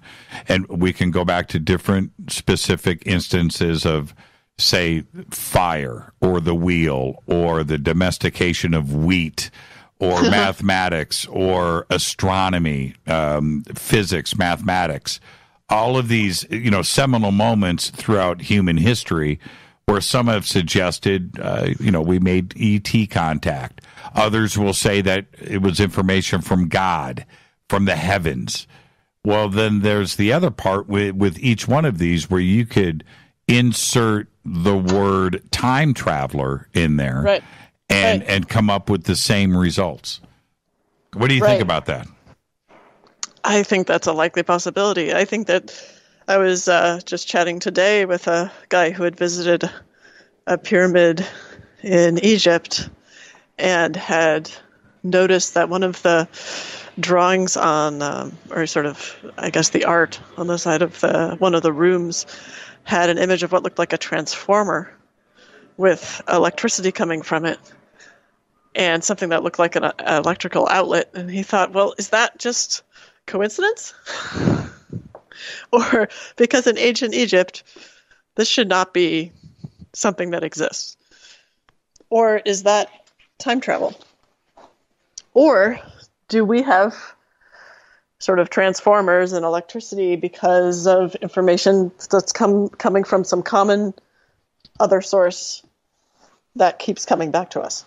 Well, we have to look at it that way, Julia, in that it may, in each one of these instances, it's information from the future. Maybe somebody saw the future and they tried to figure it out, and so they built a wheel because they saw cars, right? In a premonition. So now they're building carts, 3,000 years ago. Okay, that makes sense. And then you have somebody else like Da Vinci, who clearly was seeing things and designing things that were not part of his world. Helicopters, tanks, yes. Machine guns. That's right. And so was he visited by a time traveler?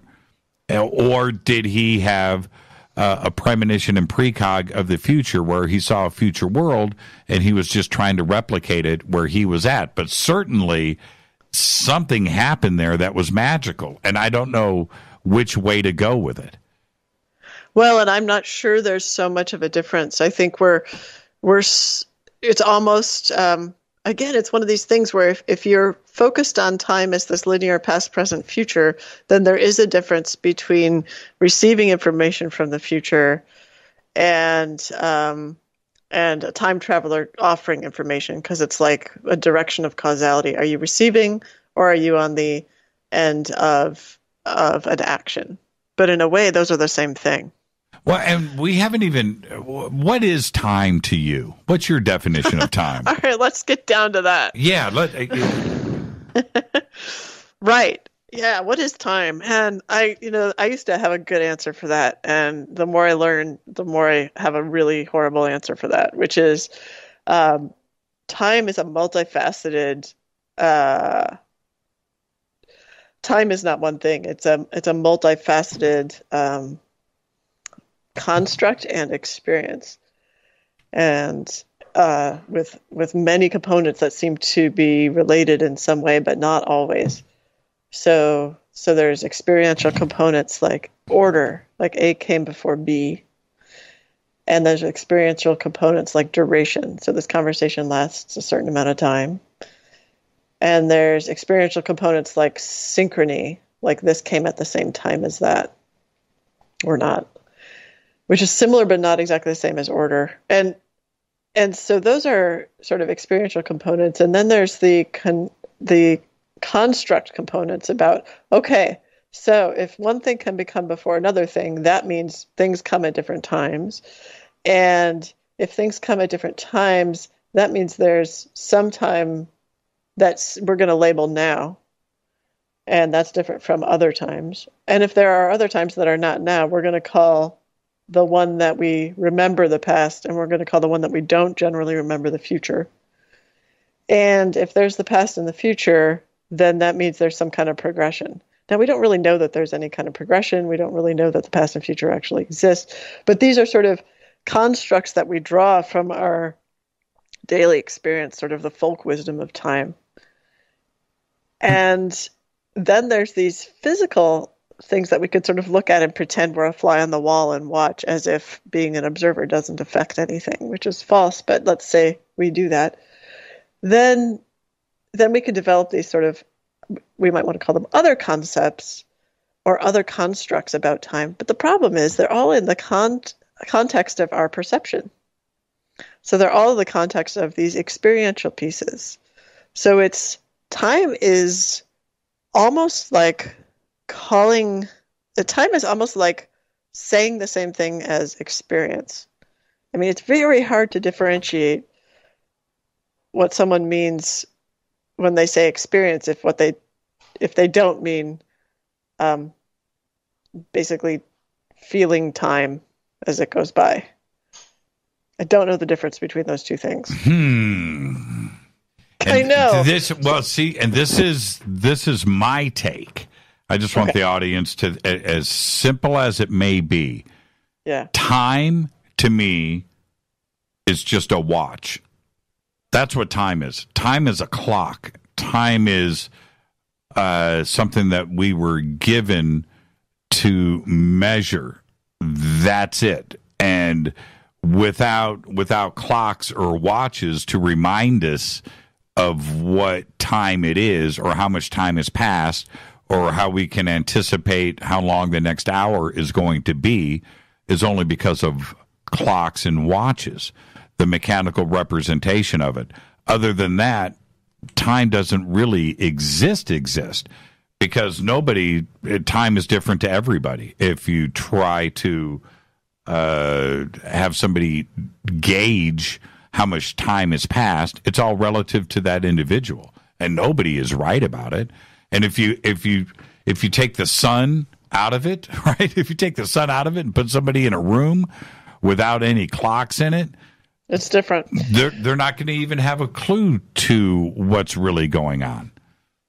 Right. Well, I mean, their circadian rhythm will gradually start shifting. So, yeah, I mean, a lot of it is taught. And there are cultures in which, so I agree with that assessment of a lot of it is this construct that's taught culturally and sort of, but mostly within our culture and linguistically, I guess. But there are cultures in which you don't use the past tense unless you know about something.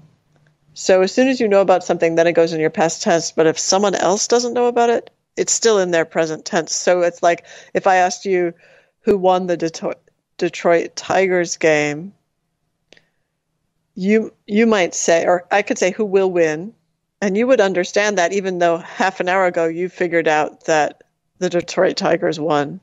You'd say the Detroit Tigers won. And I said, oh, I'm so excited that they'll win. And then, okay, now I know, okay, now they won. So there's cultures in which it's the individual knowledge of an event that puts it into the past, not some sort of group shared idea about. Right. Yeah. That's heavy. Yeah, that's heavy. Yeah, okay. Yeah, you just made me think. Oh, but, good. But that's a really heavy way to look at it because it is exactly what the experience is, or the experience that was. Let's take a quick break right here. We've got to do that, and then when we come back, I'm going to talk about some historical events that I want to remind everybody of when it comes to the possibility of time travel, because it's been around for thousands of years. This is Fade to Black. I'm your host, Jimmy Church. Our guest tonight, Julia Mossbridge. We'll be right back. Stay with us. Hi, everybody. This is Rob Halford, the Metal God, on JimmyChurchRadio.com. This is KGRA Digital Broadcasting Station. Salt Lake City, Utah. Van Buren, Arkansas. Poor water quality is a major health issue, and it's only getting worse. Municipalities can't keep up, standards have dropped, and pollutants are increasing. Where does it all end? It ends by keeping the pollutants outside of your home with HydroCare's advanced systems available at Wave Home Solutions. No less than the best purification materials and processes have been developed by HydroCare to provide you with healthy, clean water for drinking, cooking, and showering. HydroCare far surpasses the competition in removing chlorine, odors, iron, lead, chemicals, limescale, and much more. Don't settle for less when it comes to your water. We'll take care of the toughest water problems for you, whether it's from a city or well source. Satisfaction guaranteed. For more information, call 888-997-WAVE. That's 888-997-WAVE. Or go to bestwater123.com. That's bestwater123.com. Wave Home Solutions for a healthy, comfortable home. Your contact for current news and trending topics. KGRARadio.com. Does your basement or crawl space have a damp, musty smell? Well, watch out. That's a sign of too much moisture and not enough ventilation. And that can mean increased mold growth and the buildup of harmful toxins and gases. Don't bother with a dehumidifier. It just circulates the same unhealthy air. Now there's a better way to remove these dangers and odors. It's with the computerized Wave Moisture Control Unit that reduces moisture and expels pollutants. We replaced our old dehumidifier with the Wave unit, and in only 3 weeks, our basement is dry and the musty smell is gone. Wave units require no maintenance, no buckets of water or filters, and costs only pennies a day to run. Breathe better, live healthier with an affordable, no-maintenance Wave unit. Call 888-717-WAVE, 888-717-WAVE, or visit dryhealthyhome.com. Dryhealthyhome.com. Ride the wave. Wave Home Solutions for a healthy, comfortable home. This is Jimmy Church of Fade to Black, and I only drink Fade to Black blend coffee from River Moon. Just click on the River Moon coffee banner at jimmychurchradio.com. Promo code F2B Blend.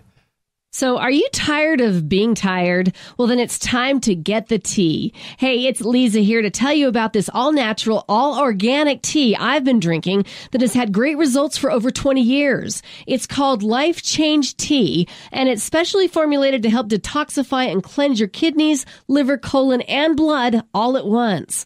The colon is one of the most ignored organs in the human body. The faster that waste is eliminated from the body, the less time that waste sits in our intestines, spreading toxins to our bloodstream. This tea helps cleanse chemicals caused by outside intruders from our entire digestive system. And get this, weight loss can be a side effect. And with continued use of the tea, you can experience clearer, healthier, younger looking skin, increased energy, and a happier outlook on life. So if you're tired of being tired, get the Life Change Tea at getthetea.com. That's getthetea.com. And like me, you'll be glad you did. Did you know that when you're on the road with limited data or Wi-Fi available, you can still listen to every minute of Fade to Black by just calling 605-562-4482.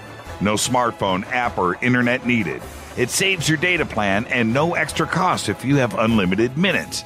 Just call 605-562-4482. You can listen to me, Jimmy Church, on any phone, anytime, anywhere. Go Beckley Tappy.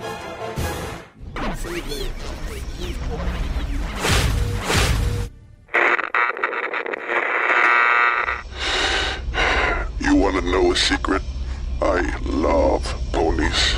I really love ponies. I'm serious. I couldn't stay sane without ponies to brush. Why Fade to Black? Because you never got that pony, damn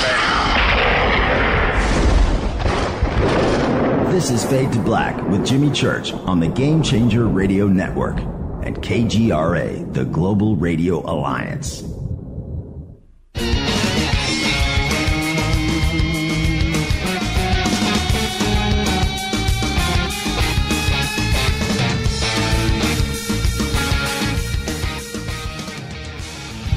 Welcome back, Fade to Black. I'm your host, Jimmy Church, your time-traveling host. Our guest tonight, Julia Mossbridge, Ph.D. We're talking about her new book that she wrote with Teresa Chung. I'm holding it up to the cameras right here. It's the Premonition Code. The book is phenomenal.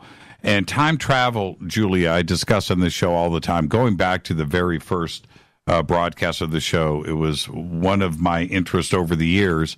And I look back to different historical situations. Every culture, whether it was ancient India, ancient Japan, Greece, Rome, Egypt, of course, all had their own time travelers. And it was part of, for them, not only their ancient writings, but part of the historical record. And I have always asked the question, were these genuine time travelers, or was it their interest in time travel? And if you go back to the way that cultures were thinking 5,000 years ago, 4,000 years ago, I don't know if science fiction came into play. And to talk about time travel and time machines and the ability to do this, was it just because there was always this fascination with time travel, or that time travelers were actually part of what was going on and they just wrote about it? What do you think? Well, time travel, I used to think as a kid, the best way for science to proceed is to not do any science except for try to solve time travel, because once you solve time travel, you can do all the other stuff you missed, right? Like you can go back and cure all the people of cancer once you figure out cancer and stuff like that. So it basically solves all the other problems by basically giving you more time. So it seems to me that eventually we'll figure that out. And if we do, there's no reason to believe we won't have traveled back to whatever time, assuming that there aren't limits on that. Now, what about some of the more modern versions of time travelers, like John Titor, for instance? John Titor. You're going to have to remind me who that is. Ooh. Okay, that's a whole nother show. Okay. John Titor started posting. He surfaced in 2001 and claimed to be from the year 2036. And that he was posting on some bulletin boards and some forums, and posted photographs. He posted the manual for his time machine. He posted a picture of his time machine and explained how he did it. Very, very technical in nature. He said that he had traveled back to 1975 to get this IBM computer that they needed in 2036 to fix the computer issues that they had then in 2036, because they went through a nuclear war. Society had changed. Like 2/3 of the world's population had died. It was a different world then, but they had figured out time travel. So he had to go back to 1975. He stopped by the year 2000 for personal reasons, and one, to visit his family, see himself, who was a youngster. And when he met himself, he was introduced to his younger self as his uncle, right? And so he stopped by just to let everybody know what was going on, and anybody could ask questions. And so he hung out for a few months in 2000, and it was riveting, Julia, riveting. And the crazy thing is, he said, okay, well, you know what? This is like my last post. I got to go. I got to go back to the future, and, I'll see you guys later. And then, poof, gone. Never posted again. He left us with these photographs, with these technical manuals, and other things that were very direct. But we have those, but he's gone, and he hasn't come back. And the other crazy part about John Titor is that if it was some elaborate hoax, nobody's been busted. It's one of the most fascinating stories out there. So, yeah, there you go. There's your homework tonight. Okay, I just Googled it while you were talking. Yeah, I feel bad for you, because the next couple of weeks you're going down the John Titor rabbit hole. Well, and it looks to me like he's made some predictions that were incorrect, and you could argue either way on that. You could argue, well, so that shows that he's bogus, or you could argue, well, that shows that when you start to mess with time, it changes some of what happens, right? So there's no way to really test it. So I guess my thought is, he's either a person who wants a lot of attention, or he's delusional, or he's a person who's actually a time traveler. And so those are sort of the three possibilities, right? Well, no, you're barely at the surface. Oh, there's more. Oh, you have no idea. You have no idea. See, the thing is about John Titor is the stuff that he discussed, which was hardcore physics, quantum theory, quantum mechanics, of course, gravity and time travel and those complications and how they solved it. It's all there.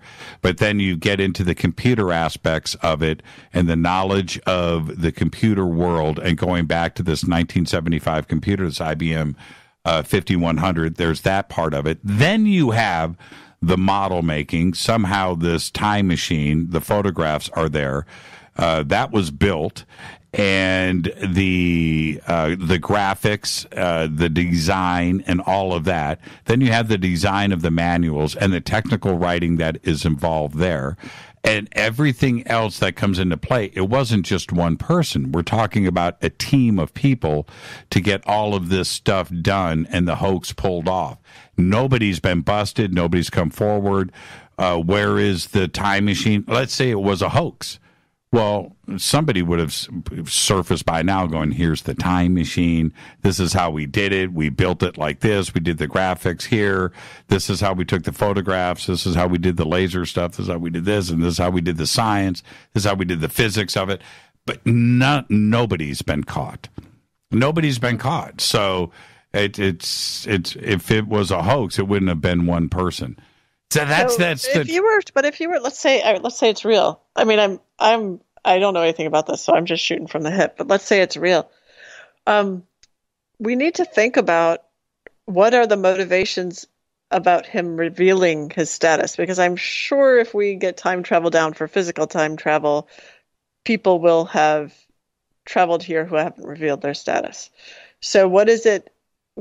I feel like it's important for us to understand, if this is a real time traveler, right? Mm-hmm. Why this particular time traveler needed to reveal his status and what that tells us about what was going on there. Is that like a trial balloon, right? Totally. And so one of the, and I suggest this to anybody when they go in, it's like John Titor 101.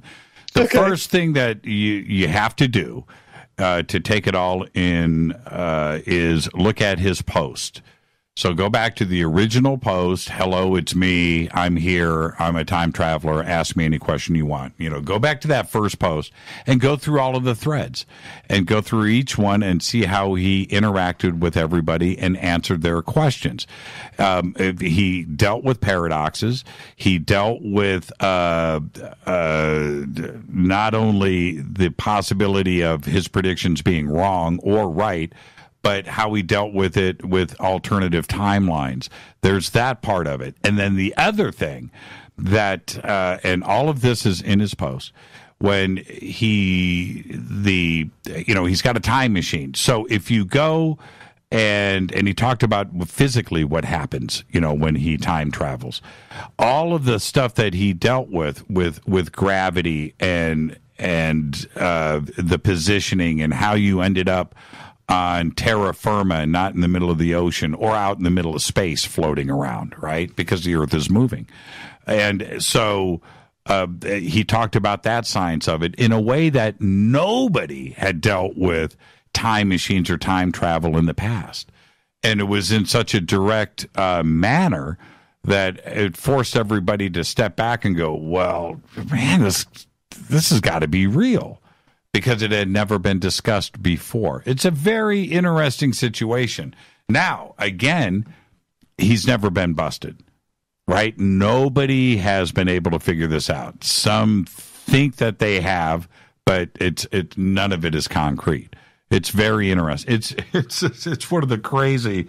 And for you, not knowing about John Titor, which I find really interesting, is that you're going to go and check this out and look into it. You're educated, you're a professional, and you're going to come to your own conclusions too.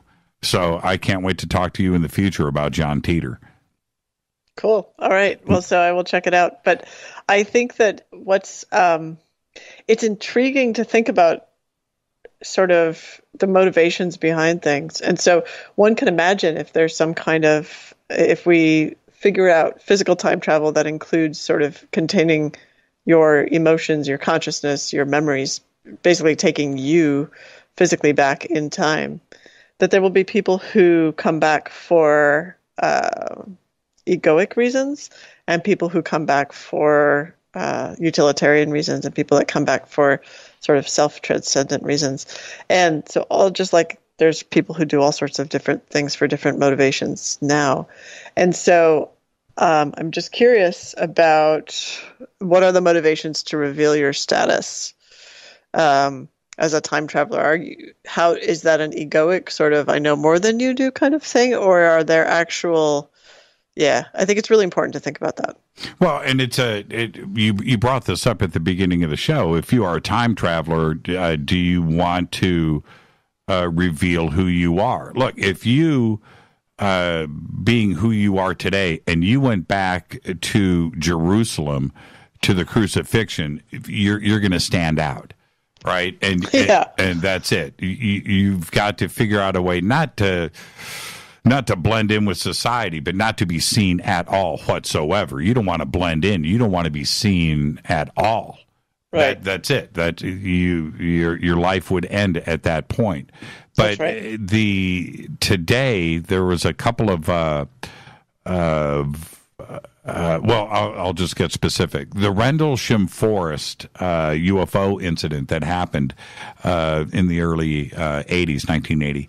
That incident was classified as a UFO landing. Yep. And the government did the reports are there, the eyewitnesses are there, we know when and where it happened, that's all documented. But Jim Peniston said that when he went up and touched the craft that he got a download, and that information that hit him was that they told him that they weren't alien, they weren't ETs, but they were us from the future. Do you know that I talked with Jeff Kripal, who studies this stuff, and I was at a conference where he was, and we were talking about this, and I said, I was so proud of myself. I said, I have this theory that, ETs are us from the future, and he looked at me and he said, that's the number one most mundane explanation I hear. So here I was all excited about that theory, and he's like, yeah, a lot of people think that. That's pretty common, which is interesting that that's occurring to a lot of people. It doesn't mean it's right. It's just interesting. I think that is a totally reasonable explanation of that phenomenon. Well, it resolves the distance and time aspect of traveling to or in between the stars. That the ETs that we see today are us, and they're from here. So that resolves these vast distances of space. Right. And I can understand that. I really can. But if we are like you in the hot tub time machine there up at Noetic, that's an example of something that's happening where quite possibly they weren't traveling vast distances. They were actually here, and they showed you at that moment. And it resolves all of these complex questions. Well, it sounded also like they were listening to our conversation. So it was like, they're listening to us talk about, how would you come back? Well, probably as an alien. Well, I feel like something's going to happen. Well, boom. So yeah, it does. Exactly. There's this also idea of, I was talking with folks today, mathematicians and physicists some of them are fond of creating other dimensions, or thinking about the necessity of having other dimensions beyond the three of space and one of time. And certainly you could also tell the story, and this might be an equivalent story, that ETs are extra dimensional beings. And maybe that's the same thing as saying it's us time traveling from the future. Maybe we use extra dimensions to do that. So I think a lot of these concepts could come together and become less complicated if we could work it out. A lot of this, I just want to say, this is all really speculative, that what we're talking about, but it's all really intriguing. And eventually, at some point, we may be able to do empirical tests to find out if this stuff is happening. And right now, that's just not the case. What about the big questions, and which is, the military aspect and the agency aspect? DARPA, too, as well, and Sandia. Do you think that the military and the Pentagon has developed a method of time travel? And certainly Precog and Premonition and remote viewing comes into play, too, as well. Yeah, I mean, so sorry, I want to unpack your question because sort of part of the question is what's going on now in those agencies as it relates to precog and telepathy and using all sorts of ways to gather information. Absolutely, right? Absolutely. And then the other is sort of what is the potential? I mean, I sort of read that between the lines, but I think you're also asking that, right? Sure. Yeah. So in terms of what's happening now, I don't have any kind of top secret or classified clearance, so I have no idea. But I have some friends in the military who would not share anything with me if something was going on. But it is fairly clear to me that there's a lot of interest at different levels of the military. Dean Radin and I talk about this a lot. That we get requests from different levels of the military to talk about various things, and it's definitely the case that there's interest. It's also probably the case if the military works the way I think it does, and if these organizations work the way I think they do, that there's multiple redundancies of people looking into each of these right now, and have been for probably decades. We do know that, of course, I'm confident most of your listeners know about the Stargate project. Sure. Grill Flame, etc. Right? That was going on in the 80s and 90s, but there's no reason to believe that's not been advanced now. It would be insane, really, to not advance that in a way and keep looking at it, but just not as publicly. So it seems to me that makes a lot of sense. It would be a sane way to spend money. It would be a not very expensive way to spend money to just continue researching that and using it operationally as appropriate. And in terms of the future, I feel like when you combine artificial intelligence with these skills of precognition, telepathy, mind over matter, that will be the way of the future is collaborations between these human skills of consciousness and artificial intelligence that can guide, where the information needs to go and how it can be best used. So I'm talking right now in the best case scenario where all those organizations are working towards the betterment of humankind and helping the human race. It's not, of course, the case, but it is the way I like to think. In terms of thinking, as a futurist, I like to think of the positive future. So I know that there are people in all of those organizations and more who are really committed to creating a better world, and so that is a fact. And I think I heard you say that the military has reached out to you and Noetic and asked questions. Did you say that? Yeah, periodically, different branches of the military. So, for instance, there's the Office of Naval Research, which has this intuition grant or fellowship program out, multi-million-dollar deal where they're trying to understand essentially spidey sense. They know that certain people survive in the military because of what they call spidey sense, which is a really intuition, and to try to understand that. So I've talked to several people about that, but and certainly that happens a lot more to Dean because he's more well known in sort of the general field of anomalous cognition and anomalous events. So we both of us, we kind of assume that the military should be interested in this, that they are interested in it. They have some programs that maybe aren't public, and sort of wonder if they're not interested, that would be crazy. And we also know a lot of really good people in the military who are constantly asking questions and seem like they are interested and are pursuing this. It seems like you're dancing just a little bit right now. It seems like you're dancing, and when you start to dance, that's where I go for it. So let's continue. I could tell. I could tell when I was talking. You're like, yeah, you're there. Here come the tea. They have to be interested, and you brought up one point that is the obvious reasons. It's much cheaper. Yeah. You don't have to invest in the hardware if you have a human and their mind, and that's where the cost is. You don't have to send anybody overseas to look at a military base if you can have somebody remote view that has precog abilities here that can tell you what's going on. You don't have to send assets into danger to go and look at this if you could do everything right here, or if you can predict what is going to happen with somebody's government or military, and you can do that here and not involve the expense and putting lives in danger. Well, right. I mean, it's like the obvious thing. To the extent that it works, sure, it's really useful. But the thing is, it's kind of not that cut and dried. It's more like developing another source of information. It's like we can launch a satellite and get some information, but then we have human intelligence, we get more information. Well, then we can also use precognition, then we get more information. But you don't want to just go on precognition because it's too fuzzy. But you are confirming with us that they do have programs in place that are dealing with premonition, precognition, telekinesis, and remote viewing. No. I'm not going to go that far. I am confirming that it makes total sense, and I have deep suspicion that that's the case. Well played. Now, okay, we are in danger of running out of time. Can I keep you for another 10 minutes?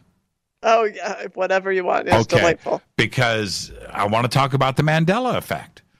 And, okay, cool. and we didn't get a chance to get into it. So let's set up the Mandela effect, and then when we come back, we'll get further into it. But the Mandela effect is either millions and millions of people are schizophrenic and have lost their minds, or there is something going on here and we are recognizing it. What do you think is happening with the Mandela effect? Oh, I think that is precognition. So, for instance, there's the 51 to 52 states thing. Right. So I've had that all my life. Right. And I think it's because in the future, I've always thought since I was a kid, what? There's only 50 states? No, there's 52. And I still make that mistake. And I found out that it was common. And so that's an example of the Mandela effect. It's one of the most basic examples. And I think it's because in the future there are. So I think it's just standard information that we're getting. For most of the history of the United States, there are 52 states. Okay, so let's take a break right here. Now that's Mandela into the future. And I get that. And so that's precog, and it's confusing us today, and it is confusing you. I get that. And when we come back, we'll talk about the Mandela effect with the past. And cool. I don't know. I'll be honest with you, Julia. I don't know if it's, and we'll discuss all of this. I don't know if it's time travelers coming back and that have altered the past and have made mistakes, or if it is the blending of maybe two alternative worlds and we're getting overspray, if you will. But we'll discuss all of that. This is Fade to Black. I'm your host, Jimmy Church. Our guest tonight, Dr.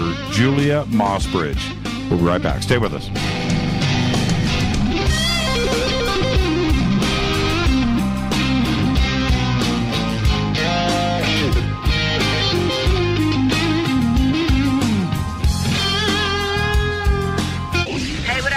Vivica Fox here, and you are listening to my boy, Jimmy Church, on JimmyChurchRadio.com.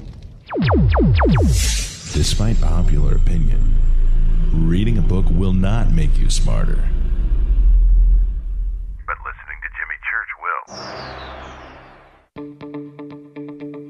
will. Hurricanes, earthquakes, wildfires. This year we've experienced more than our fair share. This is Jimmy Church of Fade to Black, and last month I decided to make sure my family does not have to worry about food should we get caught in a real emergency situation. Introducing Numana, a healthy, storable product that tastes so good that you'll want to eat it every day instead of just during those times of duress. All Numana products have a 25-year shelf life, are MSG and GMO-free, no preservatives, and are made in America. With the Numana pack in your home, you'll be able to sleep at night knowing that you've protected your family. Not only have I tasted and tested, I own it. Now you can too. Just click on the Numana banner on JimmyChurchRadio.com and use the promo code Jimmy when you order. In addition to a discount, we'll send you an autographed Fade to Black t-shirt. Seriously, go Beckley Tappy. This is Jimmy Church of Fade to Black, and I take Life Change Tea supplements every single day. It's what I do. Click on their banner at JimmyChurchRadio.com. When you take the beans from Central America with dashes of Indonesian and African mixed in and then roasted to the dark side of Fade to Black, you create the ultimate brew of fringe. Introducing the Fade to Black blend from River Moon Coffee. Yes, River Moon's darkest customized roast was created for the love of Fade to Black. The alchemy of masterful roasting and smoking the beans is in every sip of this full-bodied, dark Java. I need my coffee dark, deep, with distinct bittersweet chocolate highlights, just like the bunker. Leaning further into the darkness of the roast is Fade to Black blend from River Moon Coffee. Just click on the banner at JimmyChurchRadio.com and use the promo code F2BBLEND for 15% off of your order today. Go Beckley Tappy.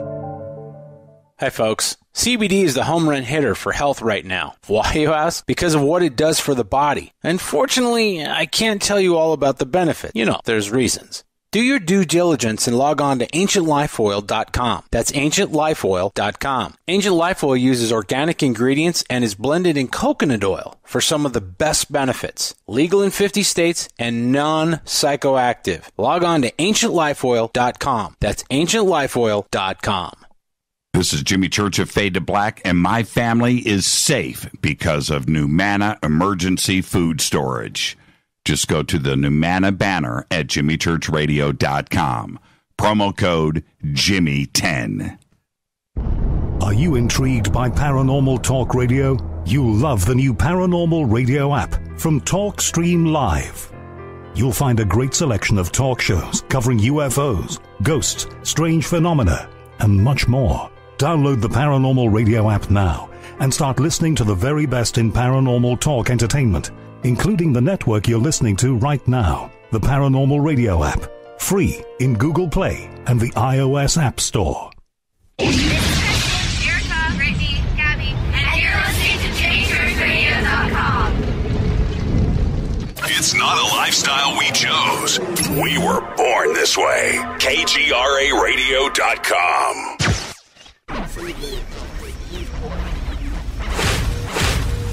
This is KJCR at JimmyChurchRadio.com.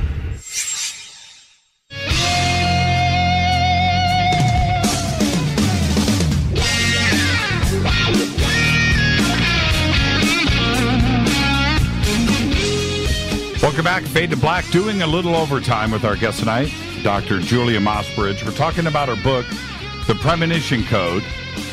There it is right there. The links to it are over at JimmyChurchRadio.com. It's a great book, by the way. And now I want to jump into the Mandela effect. And Julia, I'll tell you, we did so many shows on this over the last year or so. And I am thoroughly convinced something is going on because of my own personal experiences that I can't explain with myself. When we talk about the past and my memories. And I know that I partied a lot and I've done some things in my life that I'm not that proud of.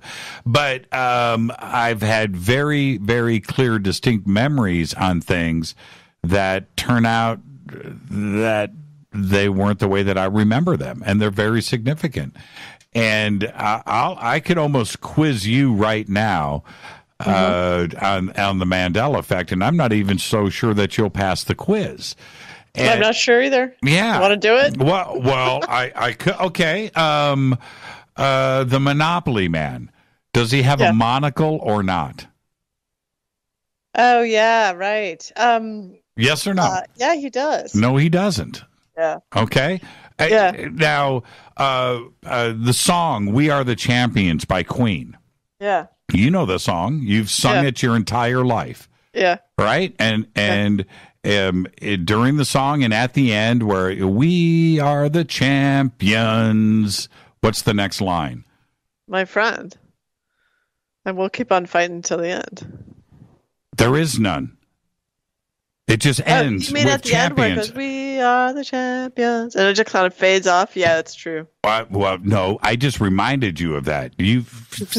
Okay? But so the stuff with the past. So the stuff with the right. Oh, okay. Okay. Right. So how is this not just crappy memory? Exactly. Exactly. That doesn't have to be too mysterious. Right? It doesn't. It doesn't. But your memory, your response was instant. Like with the monocle. I mean, he never had a monocle, but for some reason. Well, it's kind of like this So to me, that's more like an archetype. Like you're blurring an archetype. Sure. Like the monocle, the rich guy with the monocle, with the hat always goes with the monocle in my mind. So I'm going to have a misremembered. Now, I understand there's this other explanation, which is an alternative reality or some kind of reality shift. It's very difficult to prove, but the most simple explanation is crappy memory that weaves in cultural. And frankly, that's the best explanation for the 52 states too, right? Although still, of course, because I have my bias towards precognition, I think it's that. I feel like what's exciting is to understand what's really going on, but we don't know what's really going on. So we have all these different explanations. Sex in the City. How many times did you watch that show? 0. 0. Yeah. What's it called? Isn't it called Sex in the City? Nope. And there's another example. And see, the thing is... Wait, what's it called? Sex and the City. Oh, right. Well, see, all I'm saying is, when you start to look at all of these examples, we're talking about... So everybody's memory is just wrong, right? It's something that I look at this when we look at such cultural iconic moments, like Darth Vader. Everybody knows he says, "Luke, I'm your father," right? In the famous scene, "Luke, I'm your father," right? And we all know that. And the toys that were made with, but it was never said. It's not in the movie, And it's Wait. What was said? Because something like that was said. He says, "No, I am your father." Oh. Right. But no, I have no idea now. I'm totally confused about reality. Yeah, and so, we can go back and you look at things like Forrest Gump, and he's, he was always, what was the line that he says? Life is like a box of chocolates, right? Right. Well, he never said that. Right. And we go back and go, wait a minute. He said life is like a box of chocolates. And we all know that scene. And that's not what he said. And now we go back and you look at that clip of the movie and he says, now life was like a box of chocolates. And that doesn't even compute with us. It's like, wait a minute. No. But so just sorry to be boring here, but I always flip back and forth between boring and interesting when I'm trying to understand something from multiple directions. So here's the boring part of me. It says, look, that's because there's a life was like a box of chocolates was in the context of what his mother said to him. My mother always said life was like a box of chocolates. Well, but we're extracting that and all of our brains work similarly. So we decide, well, what's really the lesson? Life is like a box of chocolates. In other words, part of it could be just that the human brains generally work similarly. And so we make similar mistakes. We're given the same data. So I'm just saying that's the boring explanation, which is still kind of cool that we're making similar mistakes using the same data. And it's worth considering that explanation. I don't think that because an explanation is kind of cooler and more fun, this alternative realities one is clearly cooler and more fun, that is necessarily correct, you know? Right. Well, okay. I'll give you another example. And you're going to talk me down on this one. Well, it's not. The point is a very simple one. Yeah. Now, what you are saying there, if we take that at face value and we go, okay, we're all screwed up. We all think the same messed up way, and we all figure it out on our own. Okay? And then what about the Silence of the Lambs? And Jodie Foster walks up to Hannibal Lecter and looks in, and everybody knows exactly what he says right there. He says, "Hello, Clarice." Right? And that's one of the most quoted lines in movie history. And it was never said. It wasn't even close. He said, "Good morning." Now, your methodology to figuring this out right there is thrown out the window. Well, I don't know. I mean, it depends. God, I mean, so the problem is we don't understand how. I mean, I don't know. That movie was hard for me to take, and I have no memories from it except that I had to turn it off. But well, you've seen Snow White. Sure. Okay. What happens in Snow White? Well, when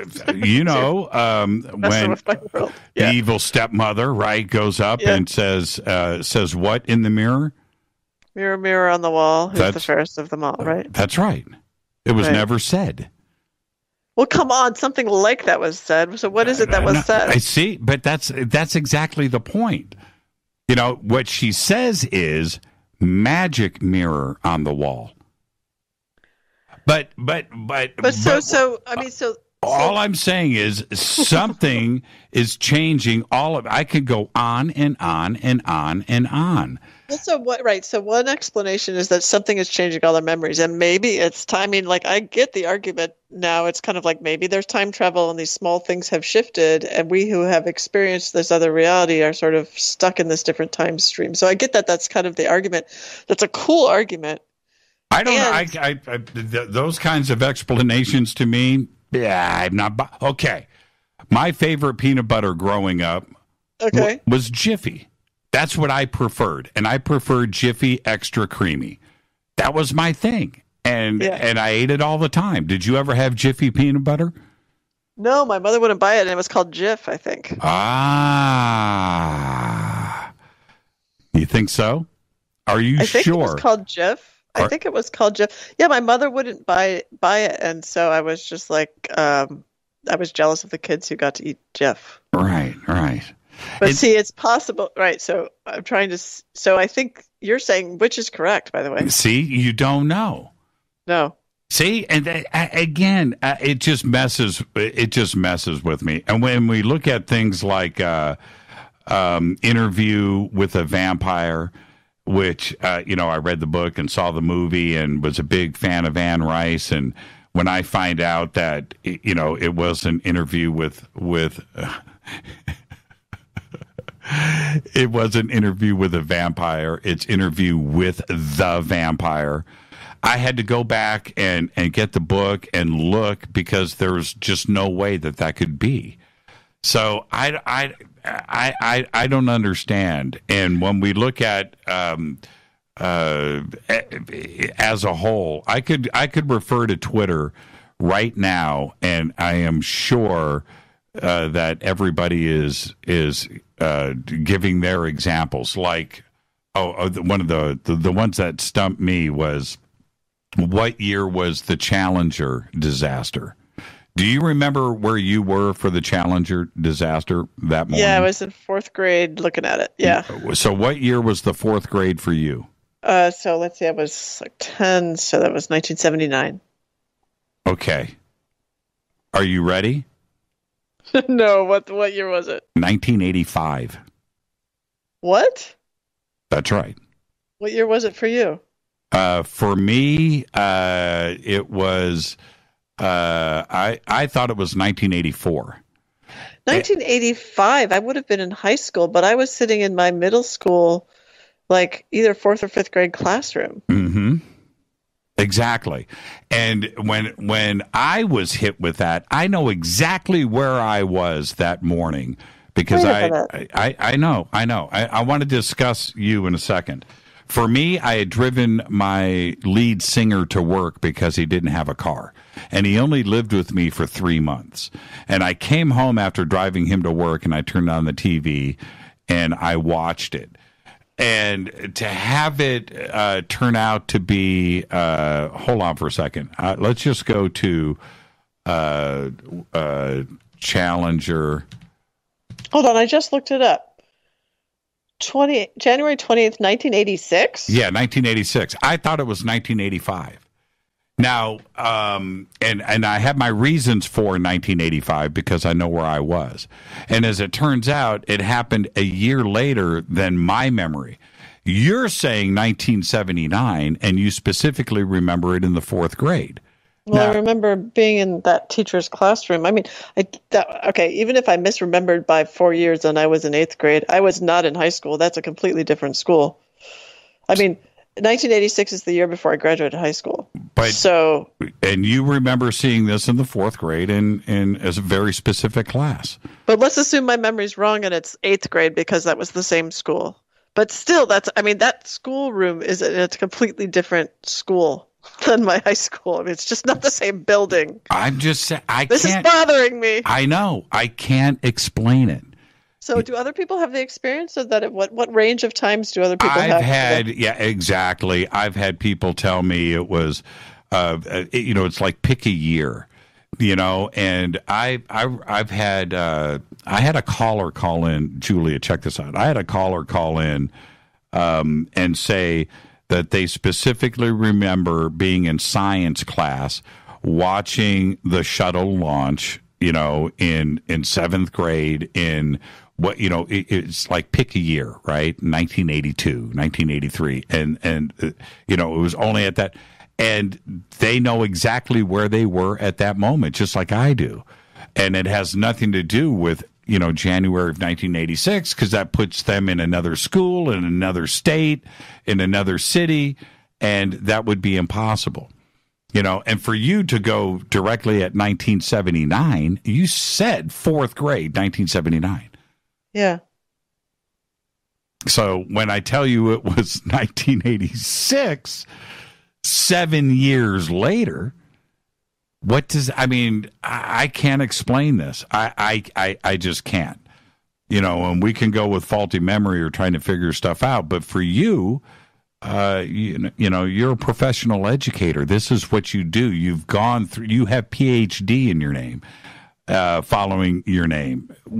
How do you resolve this in your own mind? Well, I've only had a few seconds to resolve it because because I hadn't heard about this Challenger thing, and I had always, I've always thought about the Mandela thing as potential precognition and potential faulty memory that's consistent across people. So I'm working on resolving it, and So it brings up this experience. So here's what the experience that it brings up. And then we're just so you know, like all the stuff we're talking about is so speculative from the point of view of science, and yet, of course, very interesting. So I just wanted to bring that up again. But I had this experience with my husband about 5 years ago when he had a very bad disease and was basically on the road to dying. And everyone just knew he was going to die, and he was in the hospital, and he did in fact pass out, and then he was on the road to death, and then he was on the lung transplant list, and suddenly I went to sleep and I woke up and there was a nurse telling me there were lungs for him. And then after the surgery, he survived, and it's more than 5 years later, and he's doing great. And he and I both talk about something that we can't prove, but that we absolutely both felt, which was that there was something happened, like we both sort of describe it as like tectonic plates shifting in time or something, where in fact there was a path in which he did die, but we're not on that path. Something was shifted, and we're on this other path, and that's really how it felt. And I've had very difficult events happen in my life that haven't felt like this, but this felt like that, and we don't know how to sort of talk about it or think about it. So that the Challenger thing, now that you've brought this to my attention, in my own experience, which is so clear, reminded me of that, of some kind of temporal tectonic plates shifting, and a different timeline being developed for people. And just maybe it's the case that our timelines don't match. Yeah, could it be, and I'm okay with this, could it be that the contact with a parallel version of our world just got a little bit too close, and at these very specific events, something blended across. That's all. And for each of us, we're experiencing it just a little bit different. And in your situation, the Challenger accident did happen for you in 1979, because then it just blended across, and that's it, and it just happened then, and that's your experience, and that's how you remember it.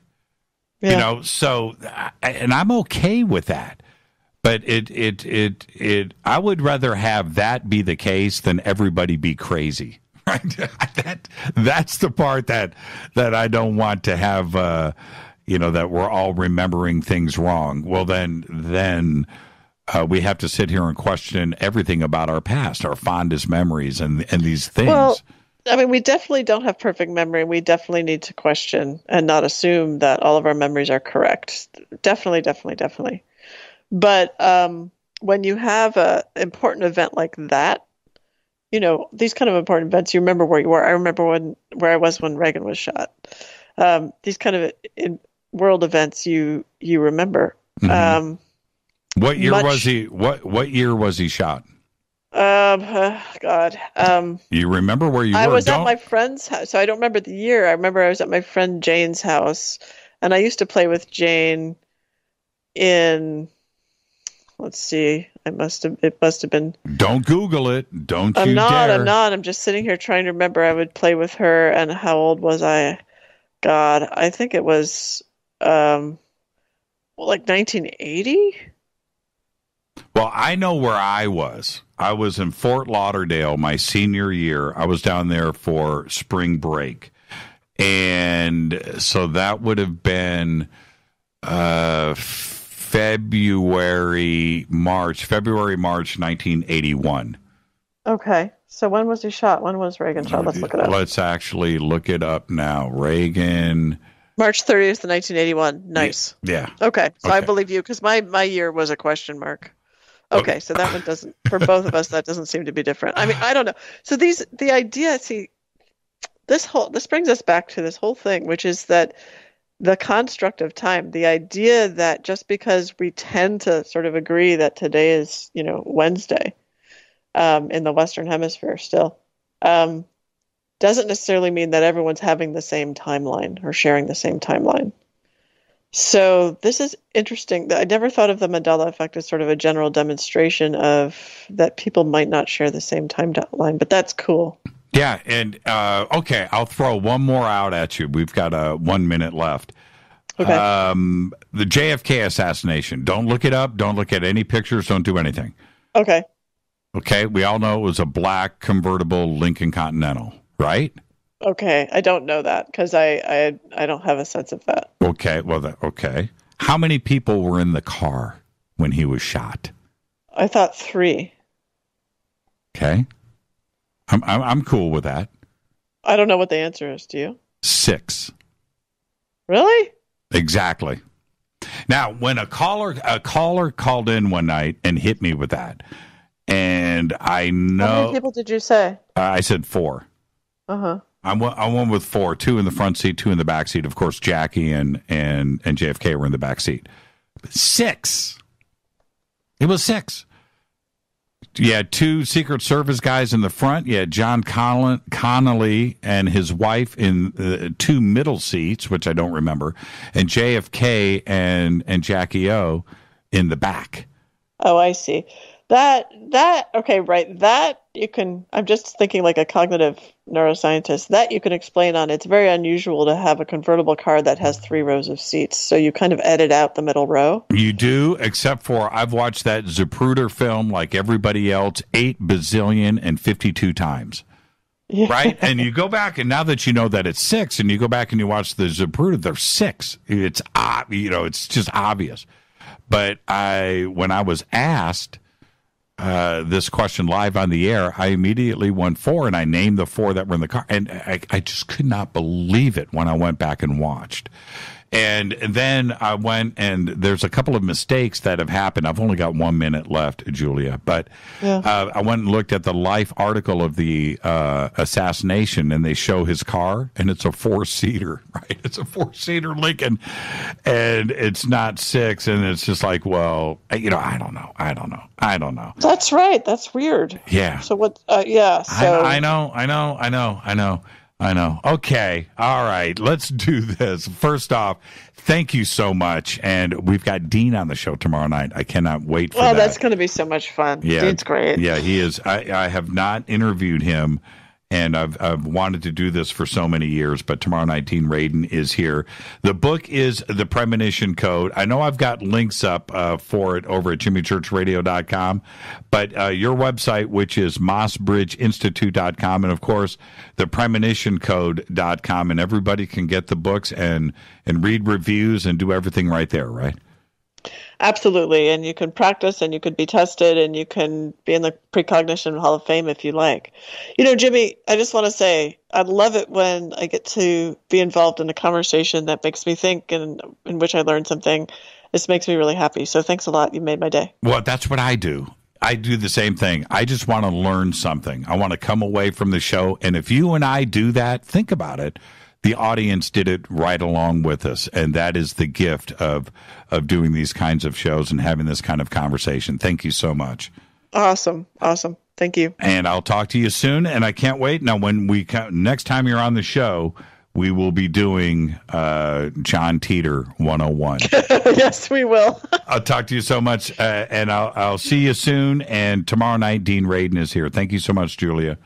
Take care. Have a great night. She's up there right now at the Institute of Noetic Sciences. And it was so cool to hear the cleaning crew in the background. But that's where she is right now doing the show live. And tomorrow night, now, again, I want to remind everybody, the Premonition Code, you can go and get it at Amazon. The links are up at jimmychurchradio.com. But her websites are mossbridgeinstitute.com over at Jimmy Church Radio and thepremonitioncode.com. The book, I've read it from cover to cover. It is absolutely fantastic and a real page turner. And now, a couple of things really quick. I've got to get out of here. Tomorrow night, Dean Radin is going to be here. I want to remind everybody, I know Thursday night is open lines here at Fade to Black. We're not going to be doing that tomorrow night. Dean Radin is going to be here. And now we're going to be discussing not only magic, but we're going to be talking about what goes on at the quantum level, too, as well. He's been doing this research and been bringing the science forward with all of this when it comes to telekinesis and the power of the mind and magic and what is really going on and the realities of that. He's been doing it for years. Nobody better than Dean Radin when we're talking about these subjects. So with that, I'm going to get out of here. I want everybody to have just a great, fantastic night. Enjoy yourselves, and I'll see you right here tomorrow night on Fade to Black. Fade to Black's executive producer is Rita Camurian. Show is produced by Hilton J. Palm, Renee, Dennis, and Bob. Announcers are Steve Harder, Gene Vitoa, Mark D. Kovar. Webmaster, Drew the Geek. Music, Doug Aldrich. Intro, Spaceboy, spaceboymusic.com. Fade to Black is produced by KJCR for the Game Changer Network, and syndication is KGRA, The Planet. I got to thank Julia Mossbridge. Amazing conversation tonight. This broadcast owned and copyrighted 2018 by Fade to Black and the Game Changer Network. It cannot be rebroadcast, downloaded, copied, or used anywhere in the known universe without written permission from Fade to Black or the Game Changer Network. I'm your host, Jimmy Church. Follow me on Twitter at JChurchRadio. Until tomorrow night, everybody be safe. Go Beckley Teppy.